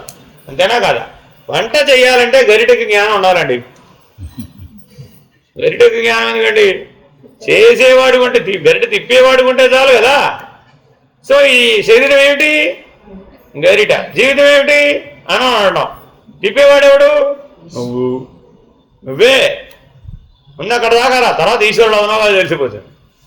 అంటే అర్థం ఏమిటి? ఈ పనిముట్టు కంటే నేను వేరు అని ఒక్కడుగు పక్కకు జరగవయ్యా, అర్థమైపోతుంది. నేను జరగనండి బాబు, అది లేకపోతే నేను లేనండి బాబు. ఇంకేమిటి? దానికోసమే నేను పుట్టానండి బాబు. మూడో స్టేట్మెంట్ ఏంటి మంది? దానికోసం. మీరు చూడండి, మీ జీవితంలో ఈ మాట ఎప్పుడో అప్పుడు అంటారు, నా ప్రాణాలన్నీ వాడి మీదేనండి బాబు, నేను వాడి కోసమే పుట్టానండి బాబు. ఒకప్పుడు బాల్య వివాహాలు చేసినప్పుడు ఇలాగే మాటలు అనుకునేవాళ్ళ, మేనరికంలో ముఖ్యంగా. ఏం చెప్పేవాళ్ళు? ఆడపిల్ల పుట్టగానే మా ఇంటి కోడలే పుట్టిందండి బాబు, ఇప్పుడే పుట్టింది ఆవిడ, ఇంకా శాంతం ఒకరోజు అవలే. పెళ్లి చేసుకునే ఆయన ఇంటి కోడలు సిగ్గులు ఆయన ఏం చేశాడు? వచ్చి ఏదో గౌరవానికి పిలిచారు రమ్మని. వెళ్ళి చూశాడు, మా కోడలు పుట్టింది, ఇక్కడి నుంచి ఎప్పటి నుంచి డిసైడ్ చేసుకో, అమ్మాయి మా కోడలు అన్నాడు. ఏం చేయాలి ఇప్పుడు? ఏ సమాధానం చెప్తారు? మా కోసమే పుట్టింది, మా ఇంటి మహాలక్ష్మి పుట్టింది మీ ఇంట్లో. స్టేట్మెంట్ అందంగా చెప్పాడా లేదు? ఇప్పుడు ఇంకా నువ్వు పడిపోవా? గ్యారంటీగా పడిపోతావా? ఎంత జాగ్రత్త. అందుకనే మహామాయా స్వరూపుడైనటువంటి మహాలక్ష్మి వలలో నుంచి బయటపడ ఒక్క హరిని ఆశ్రయిస్తేనే వీలవుతుంది. హరిపాద పద్మములను ఆశ్రయిస్తే తప్ప ఈ మహామాయ విడిపోతున్నమాట. క్రియాశక్తి విడిపోవడం చాలా చాలా కష్టం. అదేనండి, ఇచ్ఛాశక్తిని విడిపించుకోవడం ఇంకా అంతకంటే బ్రహ్మ ప్రయత్నం చేయాలి. ఎందుకని? పుట్టడానికి ఇచ్ఛాశక్తి కావాలి, పుట్టిన తర్వాత పనులు చేయడానికి క్రియాశక్తి కావాలి. అసలు పుట్టాలంటేనే, తల్లి గర్భస్థ శిశువుగా జీవుడు ఆశ్రయం పొందాలంటేనే ఇచ్ఛాశక్తి కావాలి. అందుకని కాళిని వశపరచుకోవడం చాలా చాలా కష్టం. అందుకే అందరూ కాళిని ఉపాసించరండి. లక్ష్మీదేవిని ఉపాసించమంటే ఎన్ని రకాలుగానే ఉపాసిస్తారు. అష్టలక్ష్మి స్తోత్రం చదివేస్తే చాలు, అమ్మవారు ప్రసన్నం అయిపోతారు. కాళిని వశం చేసుకోవడం అంత సులభమేం కాదు. సరే, వీళ్ళిద్దరి సంగతి ఎలా ఉంది కదా. వాగ్దేవత, జ్ఞానశక్తి, సరస్వతి అనుగ్రహం పొందాలంటే సులభమేనా? ఎవరండి పొందింది? కాళిదాసు, వెర్ల కాపరి. ఏమీ లేదు, అక్షర గంధం లేదు, ఒక్క ముక్క అక్షరం నేర్చుకోలేదు, జీవితంతో వెర్రలుగా వచ్చాడు. విధి వశాన రాజుకు అల్లుడయ్యాడు, ఆ రాజ్యానికి రాజుకు అల్లుడయ్యాడు. వాళ్ళ ఆవిడేమో పండితురాలు, బ్రహ్మాండంగా చదువుకుంది. ఎవరో మన దగ్గర శ్రీ విద్య లేదంటుంటారు. ఎవరండి చెప్పింది? అందరికీ ఉంది, కాకపోతే ఆయా కాలగమనంలో ఆయా సమాజ పరిస్థితులను బట్టి విద్య ఉంది. ఆవిడ మహాపండితురాలు. ఇంతకీ ఏమనుకుని పెళ్లి చేసుకుంది? మహాపండితుడు అనుకుని పెళ్లి చేసుకుంది. ఇప్పుడు తప్పు ఎవరిది? పెళ్లి కూతురుదా పెళ్లి కొడుకుదా? ఆవిడేమో ఏడవలే, వెళ్ళి అమ్మవారికి చెప్పుకుంది. ఏంటమ్మా నీ లీలా, వాట్ ఈస్ దిస్? నేనేమిటి, ఆయన ఏమిటి, నన్ను ఎలా జీవించమంటావు, ఏం చేయమంటావు, నువ్వే పరిష్కారం చూపెట్టాలని ఆవిడ స్పృహ తప్పి పడిపోతుంది. అన్కాన్షియస్. ఈ అన్కాన్షియస్ పడిపోయినటువంటి భార్యని చూశాడు. పెళ్లి చేసుకుని వెళ్ళారు. వెళ్ళి మరి మొదటిసారి దేవుడి గుడికి వెళ్తేనే ఇప్పుడు పడిపోయింది అంతే. ఇప్పుడేమో లేపి చూశాడు. ఆయన దృష్టిలో గొర్రెలు పడిపోయినాయి అనుకోండి, ఏమైనట్టు? ఫినిష్డ్. బతికుంటే అది పడిపోదు, పోతేనే. అదే దృష్టితో ఈవిని చూశాడు. అయ్యో నన్ను పెళ్లి చేసుకుని మా ఆవిడ కాస్త చచ్చిపోయింది. లేపి చూశాడు, కదిపి చూశాడు, లేవలేదు ఆవిడ. అతనికి ఈ పరిజ్ఞానం లేదుగా, గొర్రెల పరిజ్ఞానంతో చూశాడు. ఇంకా నా బ్రతికెందుకు, నా సంగతి నువ్వు తేల్చాల్సిన లోపలికి కూర్చున్నాడు. వెళ్ళిన వాడు వెళ్ళొచ్చు కదా, గడి వేసి కూర్చున్నాడు. అర్థమైందండి? మరి ఇప్పుడు ఆవిడకి అతని పరిష్కారం ఏమిటి? ఆ జీవితానికి పరిష్కారం ఏమిటి? ఎవరు చూపెట్టాలి? అమ్మ బొమ్మ అమ్మ అనుకున్నాడు కాబట్టే పరిష్కారం వచ్చింది. గుర్తుపెట్టుకోవాలండి, వెరీ వెరీ ఇంపార్టెంట్. స్థూల దృష్టితో, పదార్థ దృష్టితో గనక చూస్తే అది బొమ్మ. అదే శక్తిమయం, జ్ఞానమయం. అక్కడి నుంచి చూసాం. అప్పుడేమైంది? బొమ్మ బ్రహ్మ. బొమ్మ కాస్త ఏమైంది?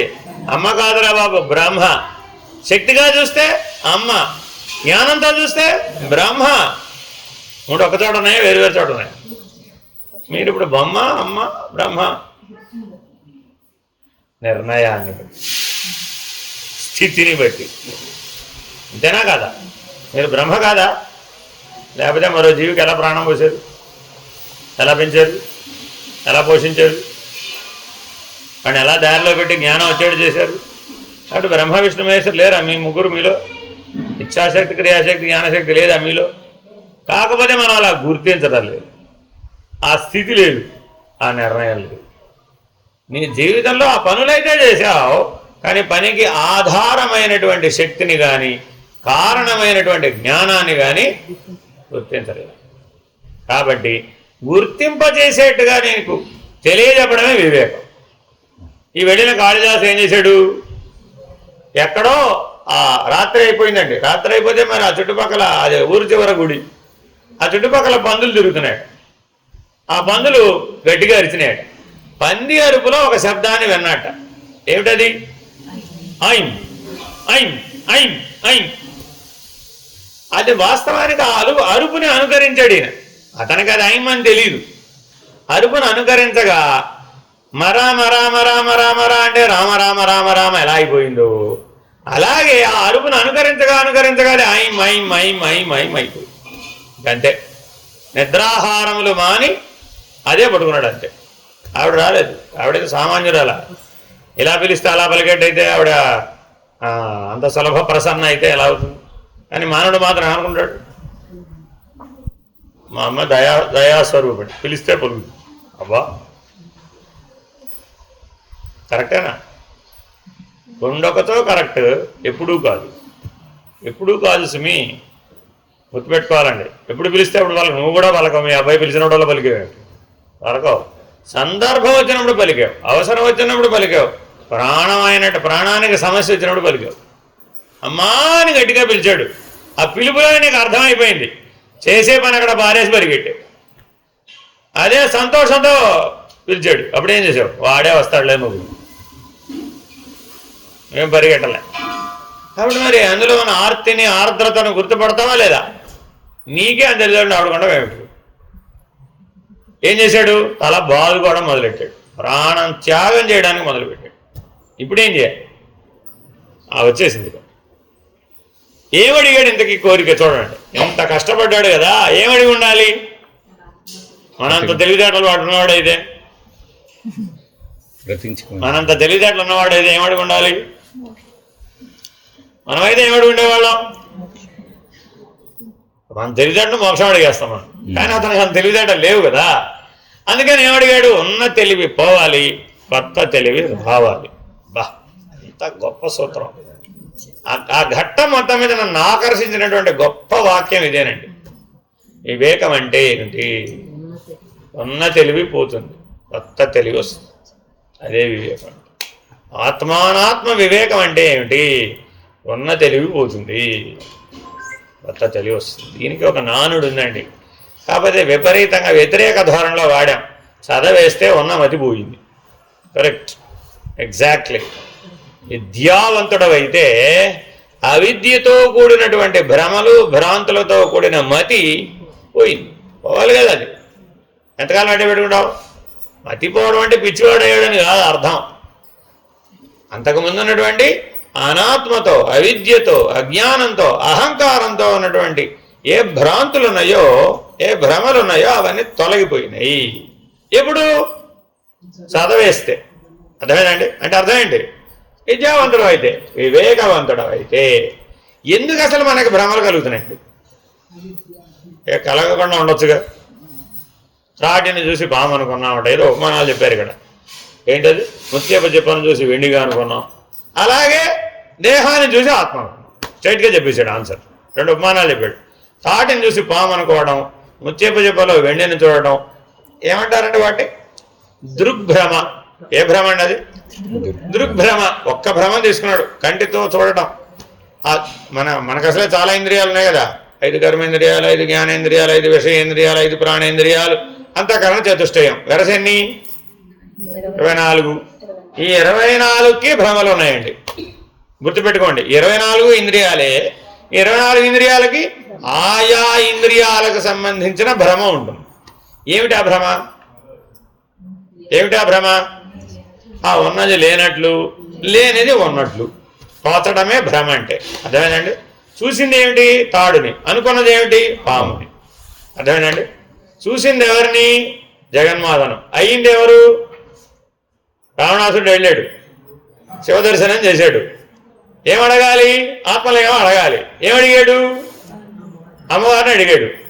రావణ తగదు నీకు అన్నాడు. నో, నాకు ఇవ్వాల్సిందే అన్నాడు. సరే అయితే పట్టుకుపో అన్నాడు. నారద మహర్షి వెనకాల వచ్చాడు. అమ్మ జగన్మాత జగన్మాయ ఎవరు వెళుతున్నారు ఇప్పుడు అన్నారు.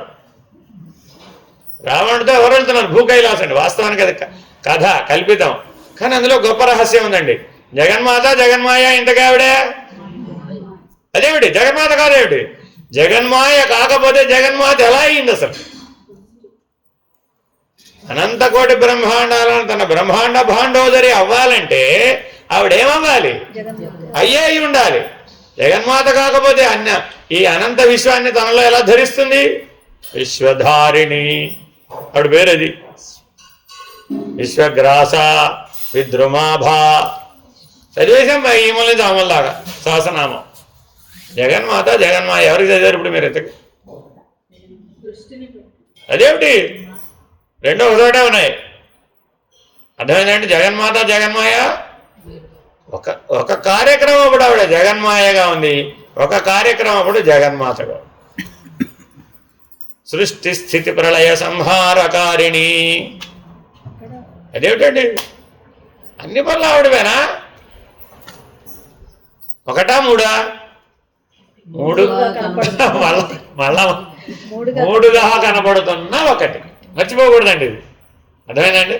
ఈ కాళిదాసు వ్యవహారం ఎందుకు మీకు చెప్తున్నానంటే మన పరిస్థితి కూడా ఇదే, మన గొడవ కూడా ఇదే. మనం కూడా గొర్రెల కాపర కంటే ఏ మాత్రం తెలిసాట్లు ఎక్కువ మనం కించపరిచినట్టు అనిపించడాలే. ఏం చదువుకొని గొర్రెల కాపరతో పోల్చారండి నేను మమ్మల్ని. మేము ఎంత చదువుకున్నాం, ఎన్ని డిగ్రీలు సంపాదించాం, ఎన్ని దేశాలు చూసి వచ్చాం, ఎంత భూమండలం తిరిగి వచ్చాం, మా దగ్గర ఎంత విజ్ఞానం ఉంది. ఏమిటి పరిస్థితి అంటారా లేదా? సాధారణమైన మానవుడు ఇలాగే అనుకుంటాడా లేదా? అలా అన్నవాడు బాబా గారి దగ్గర కూడా ఉన్నాయి. ఎందుకు రిలేట్ చేస్తున్నానంటే మనకు అందుబాటులో ఉన్నటువంటి ఎన్నో అంశాలు ఉన్నాయండి. ఇలా ఎంతమందో వారి దగ్గరకు వచ్చారు. అర్థమైందండి? అలా కొంతమంది విద్యావంతులు అందరూ ఇంటర్వ్యూ రూమ్లో ఉన్నారు. అందులో ఒక అబ్బాయికి అర్జెంటుగా కడుపు నొప్పి వచ్చింది. ఎంత అర్జెంటుగా కడుపు నొప్పి వచ్చిందంటే అర్జెంటుగా ఆపరేషన్ చేయాలి. హాస్పిటల్కి తీసుకెళ్ళడానికి వ్యవధి కూడా లేదు. ఏం చేయాలి ఇప్పుడు? ఏం చేయాలి ఇప్పుడు? ఒకవేళ ఆ చదువుకున్న వాళ్ళలో డాక్టర్ ఉన్నా అప్పటికప్పుడు ఆ ఓటీ ఆపరేషన్ థియేటర్ వ్యవహారం ఏం కత్తులు కట్టారు లేవని అలా చేస్తాడు? చేయలేడుగా. అందరూ బాబా గారి వైపు చూశారు. ఇక్కడ బాధపడుతున్నాడు అందరిలో. ఏం చేయాలి? ఏం చేయాలండి? అదే బాబా గారు ఏం చదువుకున్నాడు కనుక ఆపరేషన్ చేయడానికి అనుకుంటారా లేదా? అనుకున్న వాళ్ళు ఉన్నారు ఇంటర్వ్యూ రూమ్లో. ఆయన వైద్యుడా? ఆయన ఏమన్నా ఎలా చేస్తాడు ఆపరేషన్? వీటి ప్రారంభం అంతే. ఏం చేస్తాడు? అనుభవించాల్సిందే వీడిని. అలాగలా తొందరగా ఇంటర్వ్యూ ముగిస్తే పట్టుకెళ్ళాం ఆపరేషన్కి. ఆయన ఏం చేశారు? ఇలా అన్నారంతే. ఆ ఇంటర్వ్యూ రూమ్లోనే మీ అందరికీ తెలిసింది, మహిమాన్వితమూర్తి పుస్తకంలో ఉంటుంది. ఇలా అనగానే ఇంటర్వ్యూ రూమ్లో ఆపరేషన్ థియేటర్ ప్రత్యక్షమైంది. ఓ తెర కూడా ప్రత్యక్షమైంది. అని పడుకోబెట్టి ఇక్కడ పడుకోబెట్టండి అన్నారు. పడుకోబెట్టారు. లోపలికి వెళ్ళారు. ఒక అరగంట తర్వాత బయటకు వచ్చారు, చేతిలో ఇంత పెద్ద కంతితో. అయిపోయింది, ఆపరేషన్ అయిపోయింది. ఇలా అన్నారు, అన్న మాయమైపోయింది. ప్రత్యక్షంగా చూసిన వాళ్ళు చాలామంది ఉన్నారు. స్వామి కట్టుకథ కాదు ఇది, అర్థమైందండి. మరి ఆయనకి ఇప్పుడు అది ఎలా సాధ్యం? ఎలా సాధ్యం? అవతల ఉన్నాడు, బియాండ్. ఇప్పుడు మనం మాట్లాడుకున్నాం వాటన్నిటికీ అవతల ఉన్నాడు, బియాండ్, ఆద్యశక్తి. అందుకని వారు ఏం ప్రకటించారు? నేను శివశక్తి స్వరూపం. ఇటు పనికి వస్తా, అటు పనికి వస్తా. బ్రహ్మజ్ఞానంతో చూస్తే సద్గురుమూర్తిని, శివస్వరూపం. కాదు ఇటు తిరిగి అడిగావా, ఇటు అమ్మవారిని, జగన్మాతను, జగన్మాయని కూడా నేనే. అర్థమైందండి. కాబట్టి చాలా జాగ్రత్తగా అర్థం చేసుకోవాలి సద్గురుమూర్తిని. సద్గురువు ఏకకాలంలో శివస్వరూపము, ఏకకాలంలో శక్తి స్వరూపం. ఆ శక్తి వల్ల జగన్మాత, జగన్మాయ వల్ల రెండు, వ్యక్తము అవ్యక్తము. శివుడి దగ్గరికి వెళ్ళి వ్యక్తం అవ్యక్తం అడగకూడదు. అవి ఎక్కడున్నాయి? ఇక్కడ ఉన్నాయి, శక్తి పరిధిలో ఉన్నాయి. అర్థమైందండి. అందుకే మనం సృష్టి క్రమం ఎలా చెప్పాం? బ్రహ్మణోర్ అవ్యక్త, అవ్యక్తాన్ మహత్. ఆ మహత్తే వ్యక్తం, ఆ మహత్తే వ్యక్తం, అవ్యక్తం వ్యక్తం. మళ్ళీ వ్యక్తం ఏమైంది? మహదహంకార. అందరిలో ఉన్న నేను ఈ నేనులన్నీ కలిపేస్తే అది సృష్టిలో ఉన్న నేనులన్నీ కలిపేస్తే ఏమిటది? మహదహంకారం. అది ఎందులోంచి వచ్చింది? అమ్మవారి జగన్మాయా స్వరూపంలోంచి వచ్చింది. వ్యక్తం ఏమిటి? జగన్మాయ. అవ్యక్తం ఏమిటి? జగన్మాయ. ఇలా మనం దైవాన్ని అర్థం చేసుకోవాలి, ఈ దృష్టితో అర్థం చేసుకోవాలి. గుర్తుపెట్టుకోవాలండి ఇది. ఈ అన్వయం మర్చిపోయాను అనుకోండి, మళ్ళా కర్మ, భక్తి, యోగం, జ్ఞానం మధ్య అన్నీ వేరు వేరే, ఒకటి కాదు అంట. ఇప్పుడు వేరే ఒకటే? ఒకటే కదా, ఒక్కటే. అది మీరు కర్మ చేయలేదా? దేంతో చేశారు? ఇచ్చ ఉంది కదా అక్కడ. భక్తి చేయలేదా? దాంట్లో ఇచ్చాక్రియా జ్ఞానాలు లేవా? కర్మలో లేవా? మీరే యోగం పొందలేదా? కళ్యాణ యోగం పొందలేదా? ఆ కళ్యాణ యోగంలో ఇచ్చాక్రియా జ్ఞానాలు లేవా? ఉత్తరయోగం పొందలేదా? దేనికైనా మీరు పొందింది ప్రతిదానికి ఏం చెప్పాం? వాడికి ఆ యోగం ఉందండి, పొందాడు. మన సమాధానం ఏంటండి? వాడికి ఆ యోగం ఉంది, కలిగింది. యోగం లేనివాడు పొందింపజేయని చూద్దాం. యోగం లేనివాడు పొందింపజేయాలంటే ఎవరి దగ్గరికి వెళ్ళాలి? బియాండ్, ఆ పైకి వెళ్ళాలి. మహానుభావులు, అవతారులు, సద్గురువుల దగ్గరికి వెళ్ళాలన్నమాట. వెళితే వాళ్ళు ఏం చేస్తారు? నీ కర్మశేషాన్ని వాళ్లకున్న జ్ఞాన బలంతో రద్దు చేస్తారు. రద్దు చేసి నీకు ఆ యోగం కలిగేటు చేస్తారు, ఆ ప్రాప్తి కలిగేటు చేస్తారు. ఇలా బాబా గారి దగ్గరకు వచ్చి పిల్లలు లేని వాడి పిల్లలు పుట్టడం, ఇవన్నీ అందరి దగ్గర కనబడతాయండి. మహానుభావులు అందరి దగ్గర ఈ మహిమలు కలిగినట్టు, ఆయన దగ్గరికి వెళ్తే సమస్యలన్నీ పరిష్కారం అయిపోతాయండి అన్నట్టు. ఇవన్నీ ఎలా జరుగుతాయి అంటే వారి సన్నిధానంలో అవన్నీ సాధ్యమే. అర్థమైందండి. కాబట్టి చాలా జాగ్రత్తగా ఈ ఆత్మానాత్మ వివేకాన్ని అర్థం చేసుకోవాలి. మనం రోజువారీ జీవితంలో వారితో పోల్చుకోవాల్సినంత అవసరం మనకి బుడ్లేదు, ఉందంటారా? అంతేముంది, మనకంత పని భగవంతుడు ఇవ్వలేదు. మనకిచ్చినంత కాస్తంత జీవితాన్ని, కాస్తంత పనిని నెరవేర్చడానికి ఈ కాస్తంత తెలివి చాలు. అర్థమైందండి. కాబట్టి ఏం చేయాలడా? త్రాటిని చూసి పాము అనుకోకూడదు, ముత్యపు చిప్పను చూసి వెండి అనుకోకూడదు. దృగ్భ్రమ విడనాడాలి. విడనాడాలంటే ఏం చేయాలండి? దృగ్భ్రమ పోవాలంటే ఏం చేయాలి? దృగ్దీక్ష తీసుకోవాలి. కాబట్టి మానవులందరూ ఒక దీక్ష తీసుకోవాలట. ఏమిటా దీక్ష? దృగ్దీక్ష అంటే ఏమిటి? దృష్టిని మార్చుకోవడం, లేదా దృష్టిని, కదిలిపోయే దృష్టిని స్థిరంగా ఉంచడం. అర్థమైందండి. బాబా వారు ఒక సందర్భంలో వారి కళ్ళు ఫోటో ఇంటో పెట్టుకోమన్నారు. రోజు ఆ కళ్ళ మీద త్రాటక ధ్యానం చేయమన్నారు. నేను ఆ ఫోటోలోంచి మిమ్మల్ని చూస్తానన్నారు. ఇదే దృగ్దీక్ష పొమ్మన్నారు. అంతే. మరి అవుతుందంటారా? అవుదంటారు. అవుతుందండి. ఎందుకు? సర్వాంతర్యామి, సర్వవ్యాపకుడు, సాక్షాత్ భగవంతుడు కదా. ఇక్కడ ఉన్నాడు, అక్కడ లేడని చెప్పడానికి వీల్లేదు. ఫోటోలోంచి కూడా ఆయన పనిచేయగలడు, ఫోటో లేకుండా కూడా పనిచేయగలడు. అలా ఎన్నో సందర్భాలు ఉన్నాయి సుమి. బాబా వారి భక్తుల జీవితాలను కనుక ఆ తలుపు తాళం తీశారంటే మీరు ఎన్నెన్నో అనుభవాలు చెప్తారు. ఏమీ అవసరం లేదు. భగవంతుడు పనిచేయాలంటే ఫోటోలే అవసరం లేదు. ఇంటి నిండా ఫోటోలు పెట్టుకున్నా కూడా ప్రయోజనం లేని పరిస్థితులు కూడా ఉండొచ్చు. కాబట్టి స్థూలంతో నిర్ణయం చేయడానికి భగవంతుడు వీలు కాదు, అలాగే ఆత్మను కూడా వీలు కాదు. కాబట్టి దృగ్భ్రమ పోగొట్టుకోవాలంటే ఏముండాలండి మనకి? దృగ్దీక్ష. దృగ్భ్రమకి ఇంకో ఉపమానం చెప్తాను. ఈ 4 అడుగుల శరీరమే భగవంతుడు అని అనుకోమాకండి, బాబా అనుకోమాకండి, సాయి అనుకోమాకండి. ఎన్నిసార్లు చెప్పారు. ఆయన ఎంత ఉండేవారు? ఓ 7 బాస్కెట్బాల్ ప్లేయర్లును వాలీబాల్ ప్లేయర్ లాగా 7 అడుగులు 8 అడుగులు ఏం లేదు. రాముడు ఎంత ఉండేవాడు? 9 ఫీట్ అండి, 9 అడుగులు ఎత్తుండేవాడట. రాముడు 9 అడుగులు ఎత్తుంటే సాయి రామ్ అన్నప్పుడు మీరు ఇంకా 10 అడుగులు ఉండాలి, అవసరం లేదు. ఎందుకు? ఏమన్నా ఎత్తులో పోటీ పెట్టారు అక్కడ? ఏమన్నా లేదు కదా. ఆయనలా భగవంతుడే, అయినా భగవంతుడే. సాయి కృష్ణ ఆయన నీలమేఘశ్యాముడు కదా, మీరు కూడా అలా ఉండాలి. అరే అవసరం లేదురా బాబు, నామరూపాలు మ్యాచ్ అవ్వక్కర్లా, గుర్తుపెట్టుకోవాలండి. ఇది ఎలా పోల్చాడు? రాముడు నీలమేఘశ్యాముడు, కృష్ణుడే నీలమేఘశ్యాముడు, కాబట్టి ఇద్దరు ఒకటే. అరే అదేం పోలిక, అర్థమేనండి? చాలా జాగ్రత్తగా, అందుకనే నామరూపాలకు దాటి అవతల భగవంతుడు తెలుసుకునే ప్రయత్నం చేయాలి. మనం నామరూపాలకు లొంగడానికి కారణం దృగ్భ్రమ. మన జీవితం అంతా మనం దేనికి లొంగాం? నామరూపాలకు లొంగేసాం. కారణం ఏంటి? దృగ్భ్రమ. సరే, దానికి విడిపించుకోవడానికి ఏం చేయాలి? దృగ్దీక్ష. అజ్ఞానం పోతున్నప్పుడు దేహాత్మభావం ఇవి దృగ్భ్రమలో భాగమే. ఎలాగో చెప్తాడండి. రోజు చిన్నప్పటి నుంచి కూడా మీరేం చేశారు? అద్దం చూపెట్టడం అలవాటు చేశారు. పిల్లాడికి మొదటి ఆటమం ఏమిటి? తల్లి తన మీద దృష్టిని మరల్సాలి, వీడిని ఎట్టగొట్ట, వీడిని కాస్త ఎదిగేడు చేయాలనుకుని తల్లి ఏం చేసింది? అద్దం చూపెట్టి. వాడికి అప్పుడు తెలుసా వేరే పిల్లాడు ఉన్నాడు అందులో. చూసుకోండి, పిల్లవాడు ఏం చేస్తాడు? అద్దం చూసి అందులో మనిషి ఉన్నాడు, పిల్లాడు ఉన్నాడని పక్కకి తొలగి ఇటు తిరిగి చూసుకుంటాడు. మళ్ళా పిల్లాడు వచ్చాడు, మళ్ళా పక్క. ఇప్పుడు అది వాడికి ఉన్నట్టా లేనటా? ఇంకో పిల్లాడు ఉన్నాడు, వాడికి దృగ్భ్రమ. ఇంక వాడు వచ్చాలంతే. వాడికి అద్దం చూసుకుంటూ అప్పుడేం చెప్పింది? ఎవరిది? వాడిని చూపెట్టింది. నువ్వే. ఆ దృగ్భ్రమ పోగొట్టడానికి చూపెట్టిందా లేదా? వాడు అద్దాన్ని వదిలిపెట్టమంటే వదిలిపెట్టాడు. ఎప్పటిదాకా వదిలిపెట్టలేదు. 90 ఏళ్ళు వచ్చినా వదిలిపెట్టినా. ఇప్పుడు మీరు కూడా ఎందుకని? నిన్ను చూసుకోవాలని అర్థమైంది కూడా.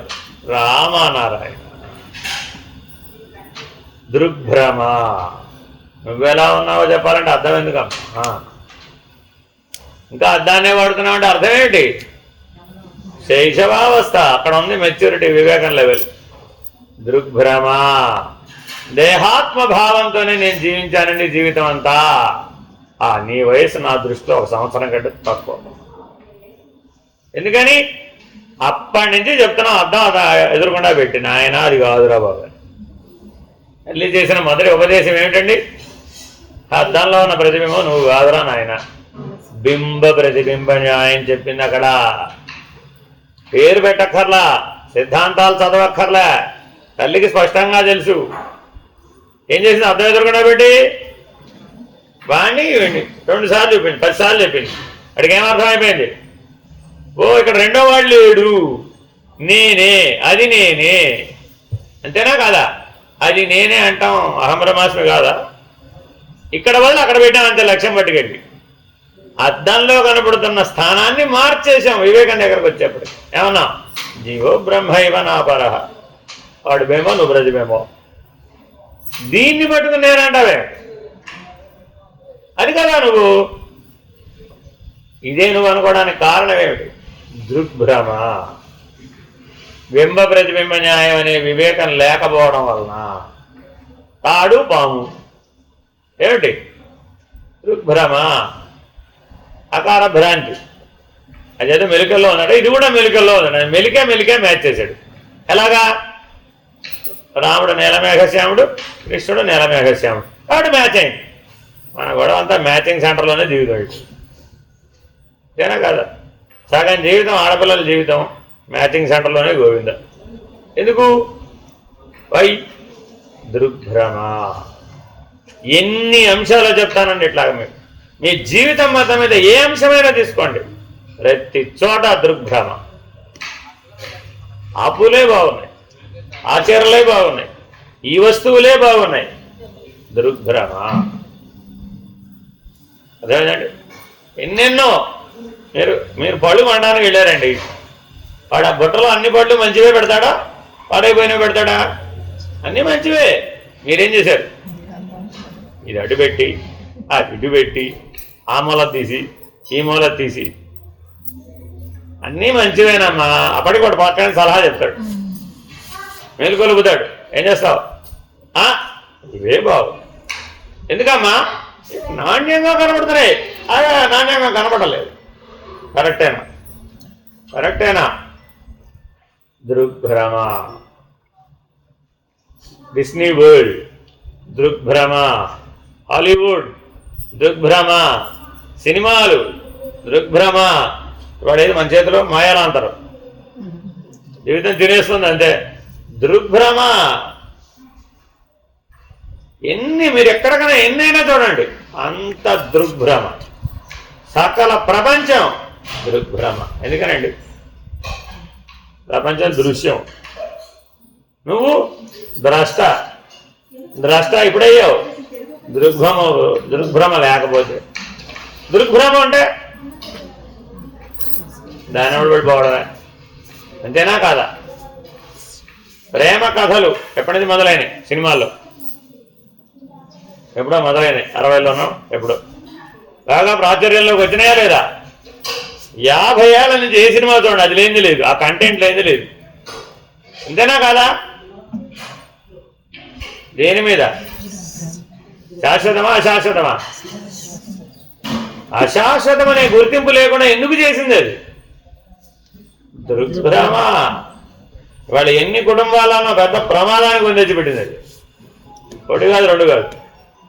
ఆ దృగ్భ్రమకి ప్రమాదానికి గురై తల్లిదండ్రులు విడిచిపెట్టేవాళ్ళు, వీళ్ళు కుటుంబాలు కొట్లాడుకోవడం, నానాయాగి. ఎందుకనండి? దృగ్భ్రమ. వివేకం లేదురా బాబు. మరి ఏం చేయాలి? ఆ జ్ఞానం అన్నవాడి దగ్గరికి వెళ్ళి ఆ భ్రమని విడిపించుకోవాలి. దృగ్దీక్ష పొందాలి. పొందితే దృగ్భ్రమ నిన్ను వదిలేస్తుంది. కాబట్టి కళ్ళు ఆర్పకుండా త్రాటక ధ్యానం చేయడం దృగ్దీక్ష. మళ్ళీ అది ఎక్కడ దొరుకుతుందని మళ్ళీ ఆ షాప్లో దొరుకుతుంది, ఈ షాప్లో దొరుకుతుంది. దృగ్దీక్ష ఇవ్వండి అంటే ఇవ్వడు. అర్థమైందా? వస్తువు కాదు అది. ఏ వస్తువునైనా, ఏ దృశ్యాన్నైనా, ఏ ప్రపంచాన్నైనా ఆఖరికి నిన్ను నువ్వు అద్దం మీద నిలబడి కళ్ళు ఆర్పకుండా చూస్తే నీ ప్రతిబింబం అదృశ్యమైంది. ఎప్పుడైతే అదృశ్యం అయిపోయిందో నీకు అర్థమైపోయింది అది అశాశ్వతం. కాబట్టి చూపు నిలిపి చూస్తే పురహరుడు అతటుండు. ఇదండి సూత్రం. దృగ్దీక్షకు సూత్రం ఏంటండి? చూపు నిలిపి చూచిన పురహరుడు అతటుండు పురమునంటి. అర్థమైందండి? మీరందరూ కాపురానికి వెళ్ళారా వెళ్ళలేదా? ఏమంటే కాపురానికి వెళ్ళలేదా? అమ్మాయిని కాపురానికి పంపించారా లేదా? కాపురం అంటే ఏమిటండి తెలుసా మీకు ఎవరికైనా? లేనిదని. కా అంటే శబ్దం లేనిదని. అది ఒక శబ్దం కాదు, తెలుగు శబ్దం కాదండి అది. కాపురం అది సంస్కృత శబ్దం అండి. అది కాపురం అంటే ఆ పురం ఎక్కడ వెతికా కనపడదా? నగరం, ఆ పురం, ఆ ప్రపంచం లేదురా బాబు. లేని ప్రపంచంలోకి, లేని సృష్టిలోకి, లేని దృశ్యంలోకి ఎంత ఆర్భాటంగా పంపించావు. 10 కోట్లు ఖర్చు పెట్టి మరీ పంపించానండి బాబు. అంతేనా? ఎక్కడికి? లేని దాంట్లో. పైగా ఏమడు? అమ్మా కాపురం బాగా ఉందా? ఫోన్ చేసినప్పుడు ఏమడుతుందండి ఈవిడ? అమ్మ కాపురం బాగుందా? ఆవిడేం చెప్తుంది? ఓ బ్రహ్మాండంగా ఉన్నాడు. దృగ్భ్రమ. చూసుకోండి, మనం ఆర్భాటంగా చేసే ఈ ప్రతి పనిలో కూడా దృగ్భ్రమ. ఇప్పుడు అంత్యేష్టి కూడా ఆర్భాటమే. ఎందుకని? దృగ్భ్రమ. మానవ జీవితం అంతానండి ఈ ఘటం ఆ ఘటం అని లేదు. ఇంతేనా కదా? తల్లి పిల్లవాడిని చూడగానే ఆనందం కలిగిందా లేదా? పుట్టగానే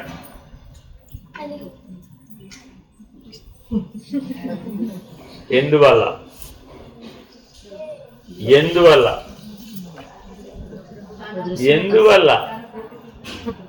తనని తాను చూసుకుంటుంది అక్కడ. తన ప్రతిబింబంగా చూసింది ఆ పిల్లవాడిని. మరి ప్రతిబింబం అంటే దృశ్యం కదా, దృగ్భ్రమ. నా ప్రాణాలన్నీ పిల్లాడి మీద పెట్టుకున్నాడు. వరే వరే వరే ఎలా పోతుంది, ఎలా పోతుంది? దృగ్దీక్ష అప్పుడు కానీ పోదు. అందుకని చాలా జాగ్రత్తగా ఈ రెండు ఉపమానాలని నిత్య జీవితంలో చాలా జాగ్రత్తగా ఉపయోగించుకోవాలండి. ఏమిటది? రజ్జు సర్పభ్రాంతి. మొదటిది ఏంటండి? రజ్జు సర్పభ్రాంతి. రెండోది ఏంటండి? శుక్తి, శుక్తి ముక్త, శుక్తి రజత భ్రాంతి. ఆ ముత్యపు చెప్పలో వెండి తెల్లగా మెరిసిపోతుందట. వెండి చెప్ప దొరికినది. వెండి చెప్ప కాదురా బాబు, అందులో గ్రామం కూడా వెండి లేదు. అదేనండి.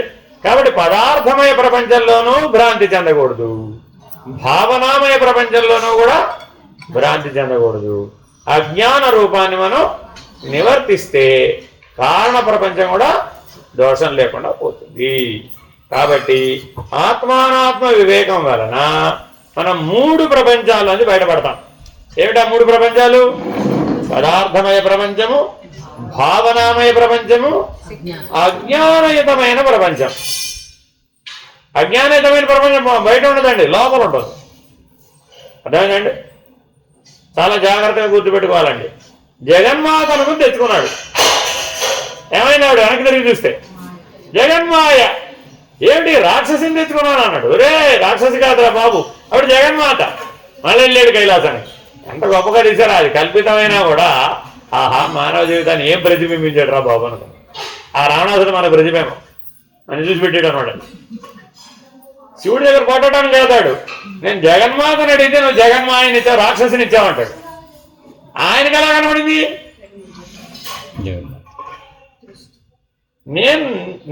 నేనెందుకు అబద్ధం ఆడతానయ్యా? నేను అసత్యవాది, నేను ఈశ్వరున్నాయా? నేను అబద్ధం ఆడినాయా? నాతో నేను ఈశ్వరున్నానంటే అసలు నీకు బుర్రుందని అంటాడు. ఈశ్వరుడు మన జీవితంలో ఈశ్వరుని ఎందుకు చేస్తామండి? ఆ రావణాసుడు వెళ్ళనే కష్టం వచ్చినప్పుడు ఏంటంటే దేవుడు నాకు అర్థం కాదు, ఇన్ని కష్టాలు ఇచ్చాడు, ఆయనకే పని పాటలేదు. అన్ని కష్టాలు నా జీవితంలోనే వేయాలా? కలిసి పక్కవాడు కంటే కూడా వేయమని అర్థం. తప్పు కదా. అంటే ఎక్కడో మనలో రాక్షస ప్రవృత్తి. అందువల్ల ఏమైపోయింది? ఆవిడ జగన్మాతలా కనబడలే, జగన్మాయ పెనుభూతంలా కనబడదు. ఆయన రాక్షసుడే కదా. రాక్షసుడికి భయపడ్డం ఎందుకు? ఆలోచించి చూడండి, సామ్యమే కదా. ఆయన ఏమడిగాడు? నాకు దైవం కావాలి. రాక్షసుడు కూడా ఎవరు కావాలి? దైవం కావాలి. రాక్షసుడిని ఇస్తే నేను ఆల్రెడీ రాక్షసుడే, మళ్ళీ నాకెందుకు? నాకు దైవం కావాలన్నాడు. అందులో కూడా చాలా ఇంపార్టెంట్ ఉందండి. పరమాత్మ ఏమన్నాడు? నేనేం తప్పు చేయలేదు, నీవు ఇచ్చిన వరం అడిగావు, ఇచ్చాను, పొమ్మన. ఎలా అంటాడు? ఈశ్వరుడు ఏమన్నా తథాస్తు. ఈశ్వరుడికి వేరే పని లేదండి. నువ్వేమో తపస్సు చేసావు, ఏమన్నా అడిగావు. ఒకవేళ పరమాత్మ కనబడితే, ఈశ్వరుడు కనబడితే, కనబడమే కష్టం, ఒకవేళ కనబడ్డాడే అనుకోండి, ఏమంటాడు? నువ్వేమన్నా అడిగితే తథాస్తు అంటాడు. అంతే. అది అప్పుడే ఫలించవచ్చు, ఉత్తర జన్మలో ఎప్పుడైనా ఫలించవచ్చు. కాబట్టి ఈ జన్మలో ఫలిస్తున్నవన్నీ ఎప్పుడు అడిగిన వరాలు? అప్పుడెప్పుడో అడిగావు. అర్థమైందండి? ఈ కళ్ళతో చూడడానికి నాకు ఇష్టం లేదండి, నాకు వేరే కళ్ళు కావాలండి అని తథాస్తు అన్నాడు. అంతే. ఏమైపోయినప్పుడు కళ్ళజోడొచ్చు, పుడుతూనే కళ్ళజోడొచ్చు. ఇవాళ అందరికీ అంతే కళ్ళజోడు. ఎందుకని ఈ కళ్ళు పని చేయవు, వేరే కళ్ళు పెడితేనే పని చేస్తాయి. అది చివరికి ఐ ట్రాన్స్ప్లాంటేషన్ దాకా కూడా పోవచ్చు. కానీ నియమం చెప్పలేంగా. మరి నువ్వే మార్చేసుకోవచ్చుగా కళ్ళు.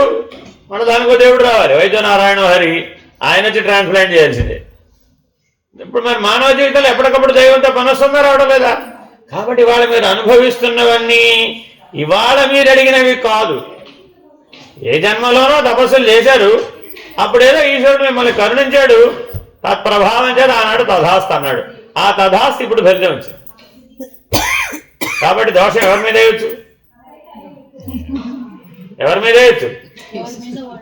అదేమిటి? నేనేదో బుద్ధి లేక అవివేకంతో అడిగానే అనుకో, ఈశ్వరుడు నాకు చెప్పొద్దు, ఆయన ఎందుకు చెప్తాడు? ఆయనకేం పని? అమ్మవారైనా అంతే, అయ్యేవారైనా అంతే. అక్కడ దాకా వెళ్ళినప్పుడు అది 100వ అంతస్తు. 100వ అంతస్తు దాకా తపస్సు చేసి వెళ్ళిన తర్వాత నువ్వు అడిగితే కాదంటానా నేను, కావలేదా మీ అబ్బాయి మ్యారేజ్ గిఫ్ట్గా ఏమి ఇస్తున్నావు అని అడిగాడు. ఏం చెప్తారు? వాళ్ళ అమ్మని అడిగాడు మ్యారేజ్ గిఫ్ట్గా ఏమి ఇస్తున్నావు అని. ఏమి ఇవ్వాలండి తల్లి మ్యారేజ్ గిఫ్ట్గా?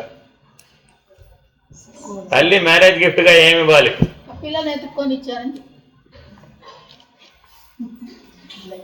మనలాంటి అజ్ఞానం తల్లులందరూ ఇలాగే ఆలోచిస్తారు. వివేకవంతమైన తల్లి అది అందరి ముందు ఇచ్చేది కాదు నాయన, కొద్దిగా లోపలికి వస్తే ఇస్తానండి. అదేనండి. ఏమిటన్నాడు వాడేమంటుంటాడు, ఈవిడేం లిల్లీ పుట్టు వంగరా అంది, వంగాడు. నెత్తి మీద ఓ మొట్టికాయ వేసి ఇదే గిఫ్ట్ పో, అదే నీ భవిష్యత్తు ఇదేరా నాయన, అందుకని ఇదే ఇచ్చాబో. చెప్పినట్టా చెప్పనట్టా? ఇప్పుడు చెప్పినట్టా చెప్పనట్టా? ఈశ్వరుడు కూడా అంతే, నీకు వివేకం కలిగించేటట్లు చేస్తాడు, వివేకం వచ్చేటట్లు చేస్తాడు. అది ఈశ్వర అనుగ్రహం అంటే. అది మొట్టిగా వేసాడా ఏం వేసాడా అన్నది పాయింట్ కాదు అక్కడ, అర్థమైందండి? కానీ ఆ కర్మానుభవం ద్వారా నీకు వివేకం వచ్చేట్టు చేస్తాడు, నీ భ్రాంతి తొలగిపోయేట్టు చేస్తాడు, నీ భ్రమలు తొలగిపోయేట్టు చేస్తాడు, నీ దృగ్భ్రమ విడిపోయేట్టు చేస్తాడు, బింబ ప్రతిబింబ న్యాయం నీకు బోధపడేటట్టు చేస్తాడు. ఇంత గొప్ప సృష్టి ఇది. ఇదంతా సృష్టిలో ఇమిడి ఉందండి, అంతటా ఇమిడి ఉంది, ఇక్కడక్కడ లేదు. అందుకని సర్వవ్యాపి మహేశ్వర. నీ కర్మానుభవం ఎవరిదైనా రావచ్చు. ఒక చిన్న దోమ పుట్టిందండి, నేను ఎన్ని రోజులు డిస్టర్బ్ చేయొచ్చు? ఎన్ని రోజులు చేయొచ్చు? తేడా వస్తే పెద్ద ప్రమాదం కూడా రావచ్చు. డెంగ్యూ దోమ కుట్టిందండి, ఏమవుతుంది? కుట్టింది ఒక దోమే, పెను ప్రమాదం వస్తుంది. అనుభవం రాలేదా? ఆ దోమ నేనేం చేస్తున్నాను అనుకున్నాడు. జీవితం అంతా ఎవరైనా దోమతో ఎవరైనా ప్రమాదం వస్తుందని అనుకుంటాడా? నాకేం ప్రమాదం రాదండి, నేను చాలా హెల్దీ ఫెలో. అసలు జీవితంలో ఎప్పుడో డాక్టర్ దగ్గరకే పోలేదు నేను. ఏం తిన్నా అరిగిపోతుంది, ఏ రకమైన ఇబ్బందులు లేవు, అంతా పూర్తి ఆరోగ్యంలో ఉన్నాను అన్నాడు. పరమాత్మ ఏం చేశాడు? ఒకసారి వెళ్ళమ్మా అన్నాడు. ఒక్కదోమ కొట్టింది అంతే, ఏమైపోయింది? తెలిసిందా తెలియలేదు? ఇప్పుడు అనుభవం వచ్చిందా రాలేదా? నా అంతటి వాడు లేడన్న అహంకారానికి పరమాత్మ యొక్క సమాధానం ఇదే. నీకు ఏ అంశంలో అయినా సరే దేహమే నేనంటే అహంకారం తప్పక వస్తుంది. Very very important. దేహమే నేనన్న ప్రతి చోట ముట్టుగా పడాల్సిందే. అప్పుడు మన జీవితంలో మనం బాగా గుర్తుపెట్టుకునేవి ఏమిటంటే, పూల దండలు వేసినవి గుర్తుపెట్టుకుంటామా, ముట్టికాయలు పడ్డవి గుర్తుపెట్టుకుంటామా? ఎందుకనండి? మిమ్మల్ని ఆత్మకథ చెప్పమన్నారు అనుకోండి, ఏం చెప్తారు? అయ్యో ఫలానా వాళ్ళు శాలువా కప్పారండి, ఫలానా వాళ్ళు దండేశారండి. ఎవరన్నా అడిగితే నీకు నువ్వే పడుకుని ఆలోచిస్తున్నావు నీ జీవితం గురించి. అప్పుడేమో కాబట్టి మృత్యుకాలంలో గుర్తొచ్చేవన్నీ ముట్టికాయలే. నిన్ను భూషణ చేసినవి ఏవి గుర్తుకురావు. గజారోహణలో పల్లకి మూతలు, శాలువా కప్పినవి, దండలు కప్పినవి ఏవి మృత్యుకాలంలో గుర్తుకురావు. లైన్లో నీ సినిమాలు ఏముంటాయి? ఎట్లా ముట్టికాయలు పడ్డాయో అవే గుర్తుంటాయి. ఎందుకు ఉండాలి అసలు అవే? పరమాత్మ అలా ఎందుకు చేసేటంటావు? ఇవి ఇప్పుడే మర్చిపోయి సుఖంగా ఉన్నవే నన్ను గుర్తుపెట్టుకోవచ్చు, నన్ను తయారు చేయొచ్చు.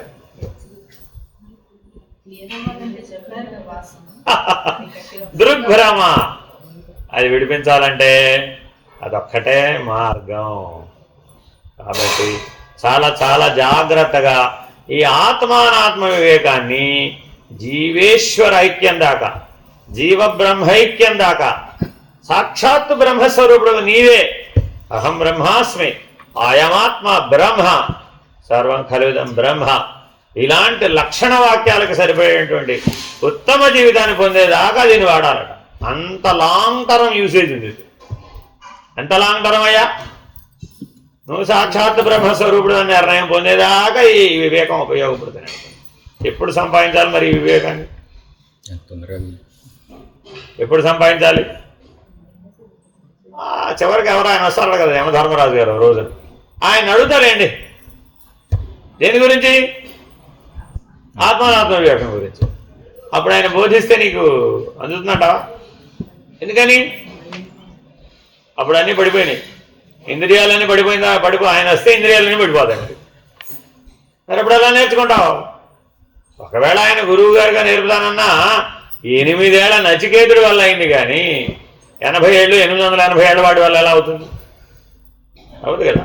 కాబట్టి మృత్యుకాలంలో నేను వివేకాన్ని పొందుతాను అసాధ్యం. అదేనండి. నాటికి ఇప్పుడే తప్పక చేతు నీ భజన. ఏమిటండి ఇది తెలుసా మీకు? భజన అంటే ఏంటో తెలుసా? ఏమిటి చెప్పండి? నీకు నాకు మధ్య భేదం లేదు, I and you are one అనే నిర్ణయాన్ని చెప్పేటటువంటిదే భజన, భక్తి. అందుకని భజనకు ఆధారం ఏమిటి? భక్తి. భక్తి లేని భజన లాభంలా. అర్థండి? భక్తి లేని పత్రి దేనికి చేటు? నిన్న పత్రితో పూజ చేసామా లేదా? దాని వెనక భక్తి లేదనుకోండి, చెట్టుకు నష్టం. చెట్టు కూడా నిన్ను శపిస్తుంది, వీటికి భక్తి లేదురా బాబు. అర్థమేనండి? చెట్టు శపించమనుకున్నారు.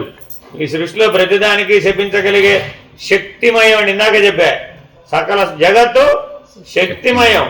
దాన్ని సరిగా వాడుకోకపోతే షాక్ పడడం తప్పదు. శాపం అంటే వేరే ఏం లేదు, షాక్ పడుతుంది. సూక్ష్మంలో, స్థూలంలో కాదు, మర్చిపోకూడదండి.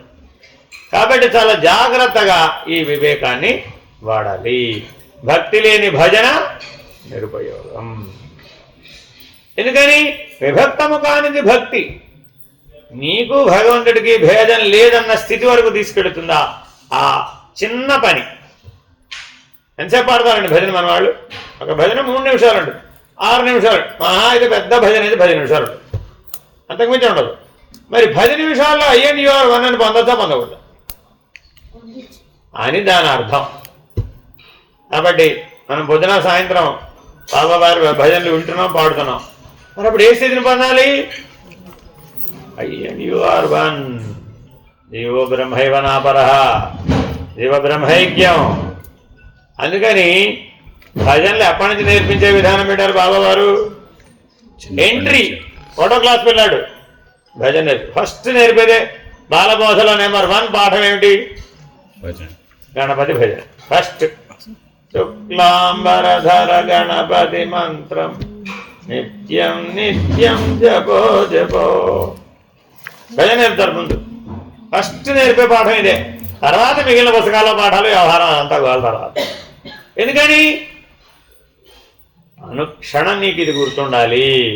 I and you are one, very very important. ఆ ఐ అండ్ యు ఆర్ వన్నే ఆత్మానాత్మ వివేకం. అది లేకపోతే నీకు ఆ నిర్ణయం రానే రాదు. చాలా చాలా అవసరమైనది, చివరి దాకా ఉపయోగపడేది. హరి ఓం శ్రీ గురుభ్యో నమః. పూర్ణమద పూర్ణమిదం పూర్ణాత్ పూర్ణముదచ్యతే పూర్ణస్య పూర్ణమాదాయ పూర్ణమేవావశిష్యతే. ఓం తత్సత్. ఓం శాంతి శాంతి శాంతి. హరి ఓం శ్రీ గురుభ్యో నమః. హరి ఓం. నారాయణ నారాయణ.